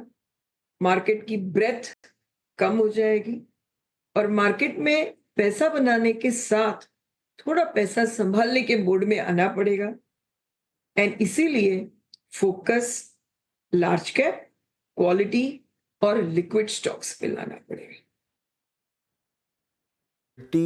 लार्ज कैप, लिक्विड स्टॉक्स और अक्रॉस द बोर्ड खरीदारी करके फायदा नहीं होगा, ब्रेथ रिड्यूस होगी, आपको सिलेक्टिव होना है। अमीषा मैम, आपको दीपावली की ढेरों शुभकामनाएं। ये कोविड टाइम्स के बाद से ये पिछला एक महीना पहला ऐसा होगा कि प्राइस वाइज, टाइम वाइज इस तरह का सरदर्द हम लोग झेल रहे हैं, हम नए नए रिटेल वाले। ऑफ लेट कुछ ऑब्जर्व करा आपने? पार्टिसिपेशन रिड्यूस हो रहा है, या फिर क्योंकि अभी तक यही एक जान बना हुआ था बाजार की, सबको अब्जॉर्ब कर रहे थे हम लोग, सबकी सेलिंग को। लग रहा है कि रिटेल पार्टिसिपेशन ठंडा पड़ेगा, या it's too early to take that call? ऐसे कोई घबराने की जरूरत है नहीं? तो it is too early to take that call, क्योंकि इसके पहले जो भी करेक्शन आया तो इतना जल्दी रिकवर हो गया कि अभी तक वही मोड में मेरे हिसाब से रिटेल है कि ये करेक्शन भी बहुत शैलो होगा। शैलो करेक्शन हो तो बहुत ही अच्छी बात है, बट ऐसा कॉम्बिनेशन आया ही नहीं है लास्ट 3 साल में कि जब भी अर्निंग्स ग्रोथ पे कहीं पर भी थोड़ा सा क्वेश्चन मार्क हो, जब मार्केट बहुत चला हुआ। तो मुझे लगता है कि इफ नथिंग टाइम वाइज तो consolidation phase will continue, and थोड़ी हमारी पेशेंस चेक हो जाएगी। अब हमारे साथ गुरमीत चड्ढा भी जुड़े हैं। अमीषा जी, आप बने रहिए हमारे साथ। गुरमीत, शुभ दीपावली आपको भी। गुरमीत, बताइए इस साल की शुरुआत में कौन कौन सी थीम्स आपके हिसाब से आउट परफॉर्म करेंगी? अनुज साहब, आपको, सारे दर्शकों को, आप मरूद ट्रेडिंग वाले दिन मीडिया के लोग मेहनत करते हैं, मैं आपको बधाई दूंगा और शुभकामनाएं दूंगा, और होप करूंगा कि अगली दिवाली थोड़ी लंबी हो। तो क्योंकि हम ऊर्जा की बात कर रहे हैं, दियो की बात कर रहे हैं, तो मैं एनर्जी और एनर्जी ट्रांजिशन को लेके अनुज बहुत बुलिश हूँ। हमने पहले भी चर्चा की है। तो एक जो NEP आया है, जो पूरा पावर का वैल्यू चेन है, जनरेशन, डिस्ट्रीब्यूशन, इक्विपमेंट, मैं बहुत बहुत इसको लेके कंस्ट्रक्टिव हूँ। आप देखिए पावर जनरेशन में, आप देखिए NTPC अकेला करीबन अगले 2 साल में 40-45 गीगावाट थर्मल ऐड करेगा, और उनका 2030-31 का लक्ष्य है 60 गीगावाट रिन्यूएबल ऐड करने। तो जनरेशन में आपको 14-15% कैगर की ग्रोथ दिखेगी। आप 11 रुपए का EPS था कोविड में NTPC का, आज 22 रुपए है।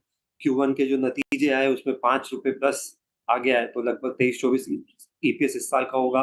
वैल्यूएशन रीजनेबल है। टाटा पावर आप देखिए वर्टिकली इंटीग्रेटेड कंपनी है, जनरेशन में, डिस्ट्रीब्यूशन में, इक्विपमेंट में। 2027 में वो रेवेन्यू को डबल करने की बात कर रही है, 50,000 करोड़ से 1 लाख करोड़ प्लस की बात कर रही है, एबिट को डबल करने की बात कर रही है। इसके अलावा आप देखिए जो ट्रांसमिशन खर्चा है वो करीबन 4 साढ़े 4 लाख करोड़ का है अगले 4-5 साल में। उसमें जो सर्किट किलोमीटर है, सब स्टेशंस है, HVDC टेक्नोलॉजी है जिससे आप हायर एनर्जी ट्रांसमिट करते हैं लॉन्ग डिस्टेंस पे, तो काफी पैसा बनने वाला है। इसके अलावा एक एनर्जी ट्रांजिशन हो रहा है क्लीन एनर्जी का लेके, तो उसमें आप बायो एनर्जी में हमें प्राज पसंद है और बहुत सारे नाम इसमें पसंद है। दूसरा एक स्पेस जो इससे रिलेटेड है वो रिसाइकलिंग है। हम इतना रिसोर्सेज कंज्यूम कर रहे हैं लेकिन और हम डिप्लीट कर रहे हैं, पर हम उनको रिसाइकलिंग कम कर रहे हैं। अगर आप ग्लोबल वेस्ट मैनेजमेंट इंडस्ट्री देखें तो 35 लाख करोड़ की है, इंडिया उसका 1% भी नहीं। आप प्लास्टिक्स की बात करिए, हम आप जाके रिसाइकलिंग शुरू करिए, रिसाइकिल प्लास्टिक्स आप देखिए करीबन 600-700 करोड़ बॉटल्स रिसाइकलिंग करनी है हमें हर साल की, प्लास्टिक मैनेजमेंट करने के लिए। तो हमें उसमें गणेशा इकोस्फेयर पसंद है, मेरी आपसे चर्चा हुई थी तब से स्टॉक ने बहुत अच्छा किया है। वाटर मुझे लगता है एक बहुत बड़ा रिस्क है। हमारे पॉपुलेशन 18% है वर्ल्ड की और वाटर हमारे पास सिर्फ 4% है।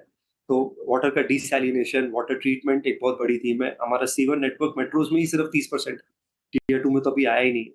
और लास्ट स्पेस जो मुझे अच्छी लगती है वो डिजिटल स्पेस अच्छी लगती है, जो न्यू एज कंपनीज हैं जिनका वेटेज धीरे-धीरे बढ़े। तो इन 3-4 थीम्स पे इस संवत में हम पोजीशंस बनाएंगे और मार्केट करेक्शन ने हमें अच्छी अपॉर्चुनिटीज भी दी है। न्यू एज कंपनीज मतलब गुरमीत आपको भी दीपावली की शुभकामनाएं। न्यू एज कंपनीज मतलब कौन सी आपके रडार पे हैं?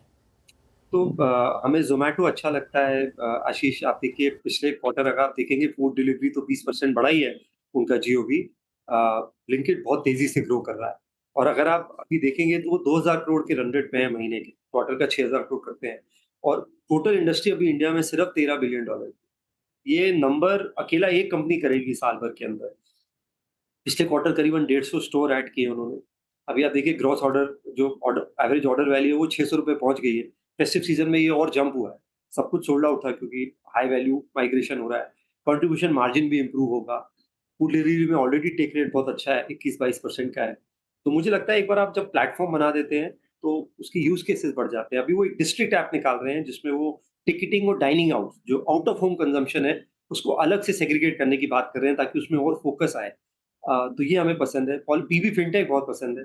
आप देखिए 93% ऑनलाइन इंश्योरेंस जो इंडिया में बिक रही है वो पॉलिसी बाजार के थ्रू हो रही है। बहुत बड़ा ब्रांड बन गया है। इनफैक्ट आईसीआईसीआई, लोम्बार्ड और एचडीएफसी अर्गो पहले उनके प्लेटफॉर्म पे नहीं थे, अब वो भी आ गए हैं। मतलब प्लेटफॉर्म की इतनी पावर है और पैसा बाजार अब एबिटा पॉजिटिव हो गया है। 16% जिनका क्रेडिट स्कोर ऊपर है, जो लेंडिंग क्रेडिट स्कोर हम बोलते हैं सिविल स्कोर है, वो कस्टमर्स की लीड पैसा बाजार से जनरेट होती है। प्लस वो आगे और पिवट करना चाहते हैं। और भी कुछ न्यू एज बिजनेस है। मेरा हमने ये देखा है आशीष की इंडिया यूएस को ना 15-20 साल के लैग से फॉलो करता है। तो आप S&P 500 देखेंगे 2008 के करेक्शन से पहले तो फाइनेंशियल्स वहां पे 33 से 35%। आज निफ्टी में फाइनेंशियल्स 33 से 35% है और तब टेक्नोलॉजी था वो 12-14% था। आज निफ्टी में टेक्नोलॉजी 12-13% है। तो ये जो टेक्नोलॉजी का वेटेज है, डिजिटल का वेटेज है, ये बढ़ने वाला है अगले 5-10 साल में उसी इम्पैक्ट है क्योंकि ऑनलाइन कंजम्पशन धीरे धीरे बढ़ रहा है, डिजिटल इंफ्रास्ट्रक्चर धीरे धीरे। अमीषा मैम, आप किन थीम्स पर बैक कर रही हैं इस साल, और अगर स्टॉक स्पेसिफिक आइडिया दे दें तो और भी बढ़िया। मुझे लगता है कि पोर्टफोलियो को थोड़ा क्वालिटी और डिफेंसिव टिल्ट अगर देना है एंड साथ में ही अर्निंग्स ग्रोथ पे भी फोकस रखना है तो few pharma names will be really good, जहां पर हमें बहुत अच्छी अर्निंग्स ग्रोथ भी दिखेगी। They are still not overbought nor overvalued. तो उसमें सिप्ला है, दिविज है, लुपिन, ये तीनों में ये बार अर्निंग्स ग्रोथ बहुत अच्छी आएगी। और मुझे लगता है कि BFSI सेगमेंट भी देखना चाहिए, बट थोड़े डिफरेंट अंदाज से देख सकते हैं। Private sector bank of course ICICI bank बहुत ही अच्छा कर रहा है, जबकि पोर्टफोलियो क्वालिटी भी मेंटेन है, कॉस्ट भी इंटेक्ट है। तो डाउनवर्ड इंटरेस्ट साइकिल भी अगर एक साल में कहीं पर अनलीश होता है तो निम मेंटेन रहेंगे। तो ICICI बैंक अच्छा लग रहा है, पर साथ ही में इंश्योरेंस और एसेट मैनेजमेंट को भी रखना चाहिए। इसलिए HDFC insurance and Nippon asset management, ये दो नाम भी बहुत अच्छे लग रहे हैं। रखिए इन स्टॉक्स को। अमीषा मैम की तरफ से वैसे भी कह रही थी थोड़ा सा ब्रेथ नए संवत में रिड्यूस हो रही होगी, कम स्टॉक्स बेहतर कर रहे होंगे, तो आपको चाहिए होगा कुछ चुनिंदा बेहतर क्वालिटी के स्टॉक्स पे दाव लगाएं, क्वालिटी और डिफेंसिव्स का तड़का ऐड कर सकते हैं। ये वो की आइडियाज़ हैं। गुरमीत, पता है हम लोग चर्चा करते हैं कि ऑटोज़ ने अच्छा करा पिछले साल, आईटी ने अच्छा करा, पर उसमें एक स्पेसिफिक पॉकेट थी, लग्जरी कंजम्पशन, जिसने गजब कर दिया पिछले संवत में। क्या वो आउट परफॉर्मेंस अभी भी कंटिन्यू करेगी? उसमें रिलेटेड कोई स्टॉक्स पे आप दाव लगा रहे हो, नहीं लगा रहे हो? हम हमारा एक स्टॉक था उसमें पोर्टफोलियो में जिसमें हमें काफ़ी बेनिफिट मिला, ईथॉस, जो कि वॉच मेकर है। थोड़ा सा हमने देखा है कि कंजम्पशन बास्केट चेंज हो रहा है, और जो न्यू जनरेशन है वो ट्रैवल और एक्सपीरियंसेस पे ज़्यादा खर्च कर रही है और एसेट्स पे थोड़ा कम खर्च कर रही है।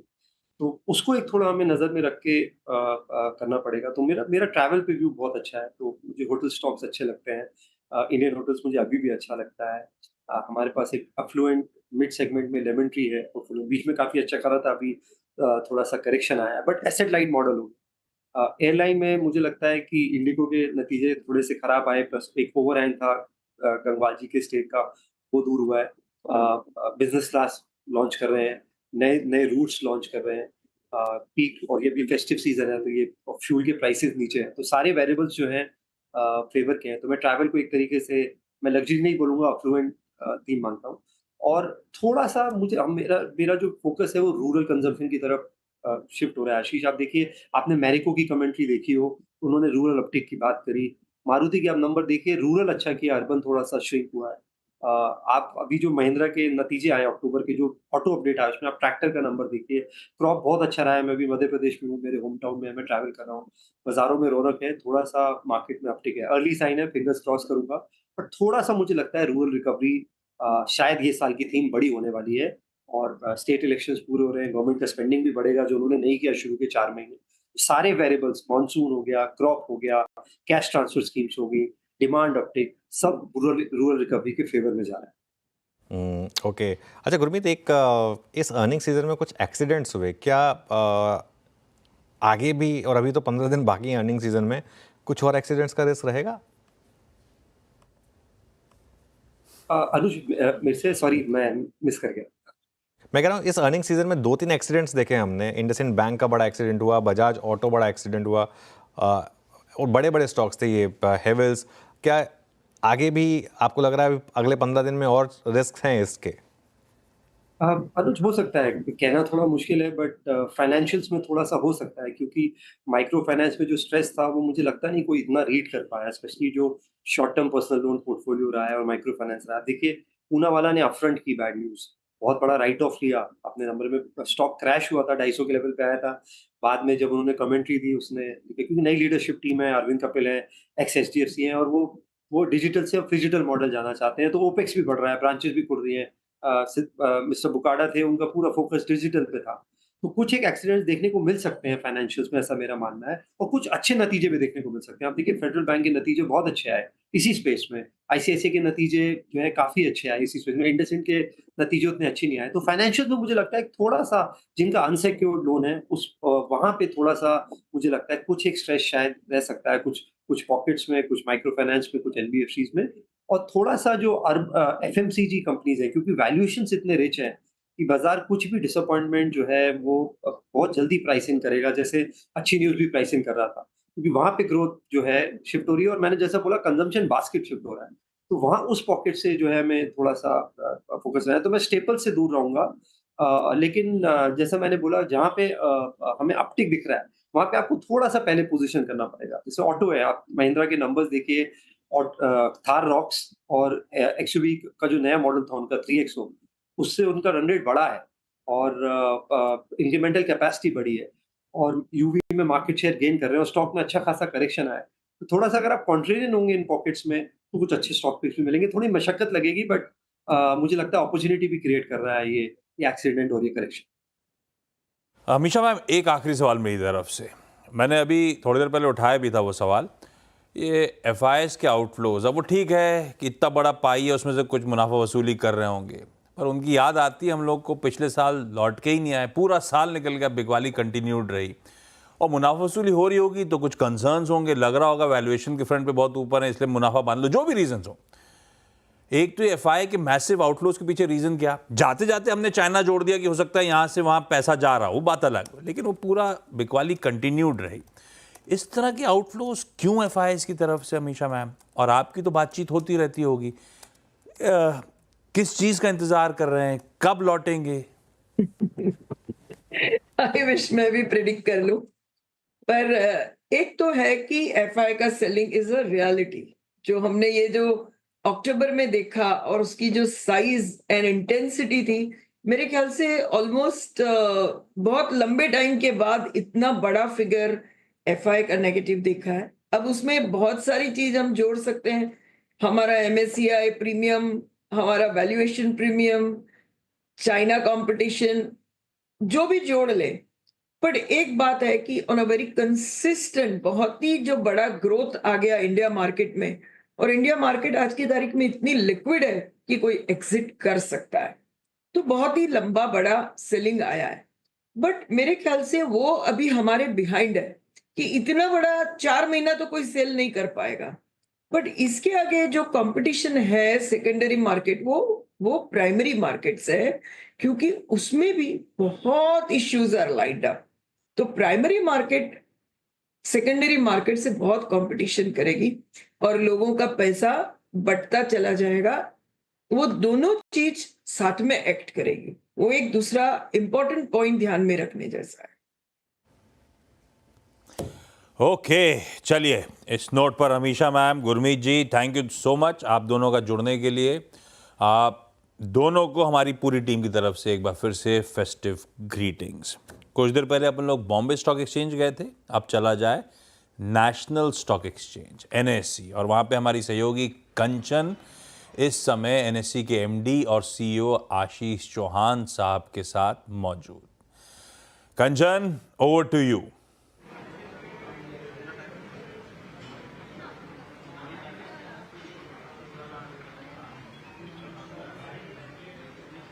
कंचन, आवाज आ रही है? यहाँ का माहौल जो है वो काफी ज्यादा शानदार है। दिवाली की जो वाइब है वो हर किसी के चेहरों पे साफ दिख रही है, एक्साइटमेंट काफी ज्यादा है। तो चलिए बात करते हैं sir. First of all Diwali की हार्दिक शुभकामनाएं, और एक और चीज, कल से गुजरातियों का एक नया साल शुरू होने वाला है, उसके लिए भी हार्दिक शुभकामनाएं। धन्यवाद आवाज के सभी दर्शकों को मेरी तरफ से और एनएससी की तरफ से दिवाली की शुभेच्छा, और आने वाला संवत और भी बेहतरीन हो, ऐसी प्रभु से प्रार्थना। जी सर, इस साल हमने देखा कि बाजार ने एक अच्छी खासी रैली दिखाई है। अगले संवत तक हम क्या एक्सपेक्ट कर रहे हैं कि बाजार किस नई ऊंचाई तक पहुंच सकता है? एक तरह से देखें तो पिछले संवत में निफ्टी 50 इंडेक्स ने करीब 25% का रिटर्न दिया, जबकि पिछला एक महीना उतना अच्छा नहीं रहा, और जो एनएससी 500 इंडेक्स है उसने करीब 30% का रिटर्न्स दिया है। तो मुझे लग रहा है कि पिछला संवत था बहुत अच्छा रहा, अगला संवत और भी बेहतर हो सकता है। जो अमेरिका में एक तरह से असमंजस की परिस्थिति बनी हुई है, जो कांटे की टक्कर है पॉलिटिक्स में, उसकी वजह से लोगों को लग रहा है कि हो सकता है कि वहां पर भी जो इंटरेस्ट रेट कम होने वाले थे उसकी वजह बढ़ रहे हैं। तो उसी की वजह से जो एफआईआईज ने पैसे वापस निकाले हैं पिछले एक महीने में, तो उसी का एक ये संदेह है कि ये आगे जाके क्या होगा। और स्वाभाविक है कि जो वॉर की परिस्थिति बनी हुई है थोड़े देशों में, तो उसको भी कैसे निराकरण होगा। लेकिन भारत की जो परिस्थिति है उसके आप नजर रखते हो तो एक तरह से विश्व में कहीं इतना ग्रोथ आज देखने नहीं मिल रहा है, और उसके बावजूद जो पिछला एक क्वार्टर रहा Q2, उसमें बारिश के चलते हुए इंफ्रास्ट्रक्चर के काम में थोड़ी एक घट हुई थी। अगले 2 क्वार्टर में मुझे लग रहा है वो घट को पूरी करते हैं, तो जो 30% पे आज डेफिसिट चल रहा है सरकार का, इसका मतलब है कि 70% से उनको ये 6 महीने में खर्चा करना है इंफ्रास्ट्रक्चर पे। तो वो जो करते हैं, तो मुझे लग रहा है कि जो आरबीआई एक्सपेक्ट कर रहा है ग्रोथ रेट, उससे भी बेहतर ग्रोथ रेट अगले 6 महीने में आपको देखने मिलेगा। जी, तो ये तो बात हुई ओवरऑल मार्केट की। इस टाइम पे अगर हम सेक्टर स्पेसिफिक अप्रोच देखें तो आने वाले टाइम में हमें कौन सा सेक्टर है जहां पे एक अच्छा खासा बूम देखने को मिल सकता है? भारत में आपने देखा होगा पिछले 30 सालों से एक तरह से सर्विसेज के एरिया में भारत ने एक दबदबा बनाया हुआ है और हाईटेक मैन्युफैक्चरिंग भी एक तरह से भारत में आ रहा है। आपने देखा होगा आईफोन का भी एक्सपोर्ट काफी ज्यादा बढ़ चुका है और आगे जाके भी बढ़ेगा। और उसी तरह से जो फार्मास्यूटिकल्स वगैरह भी काफी अच्छा करेंगे क्योंकि भारत का उसका जो बाहरी चीजों को देख करके हम देखते हैं। ओके, चलिए, ये है एनएससी के एमडी और सीईओ आशीष चौहान साहब। तो दोनों जगहों का फेस्टिव फर्वर आपको दिखा दिया हमने, दोनों एक्सचेंजेस बीएसई एनएसई, जहां पे इस समय मुहूर्त सेशन अंडरवे। 2 मिनट का बचा है। मानस, ओएनजीसी अच्छे मूव्स दिखा रहा है। आपने बहुत ब्यूटीफुली राइट करा रखा है ओएनजीसी का स्टॉक, कैसा प्लेस नजर आता है? अब सारा डिपेंडेंट है क्रूड पे, और एक चीज है, यूएस इलेक्शंस तक कहा जा रहा था क्रूड सबड्यूड है। हो सकता है, ये बात सही है कि यूएस इलेक्शंस के बाद क्रूड अपनी चाल बदल दे। चार्ट्स पे कैसा प्लेस्ड? देखिए, चार्ट्स पे अब ऐसा लग रहा है कि एक शॉर्ट टर्म बॉटम बन रहा है, क्योंकि स्टॉक अब high top higher bottom intraday chart पे बना रहा है, 10 डे मूविंग एवरेज के ऊपर निकला है। मेरे ख्याल से 280 या 282 तक के टारगेट्स पॉसिबल है। तो अगर एक ट्रेडिंग कॉल लेना होगा तो करंट लेवल्स पे खरीदारी करेंगे और 268 का स्टॉप लॉस है। भोपाल में फेस्टिव मूड कैसा है? शॉपिंग वॉपिंग गए थे, भीड़ बहुत थी क्या?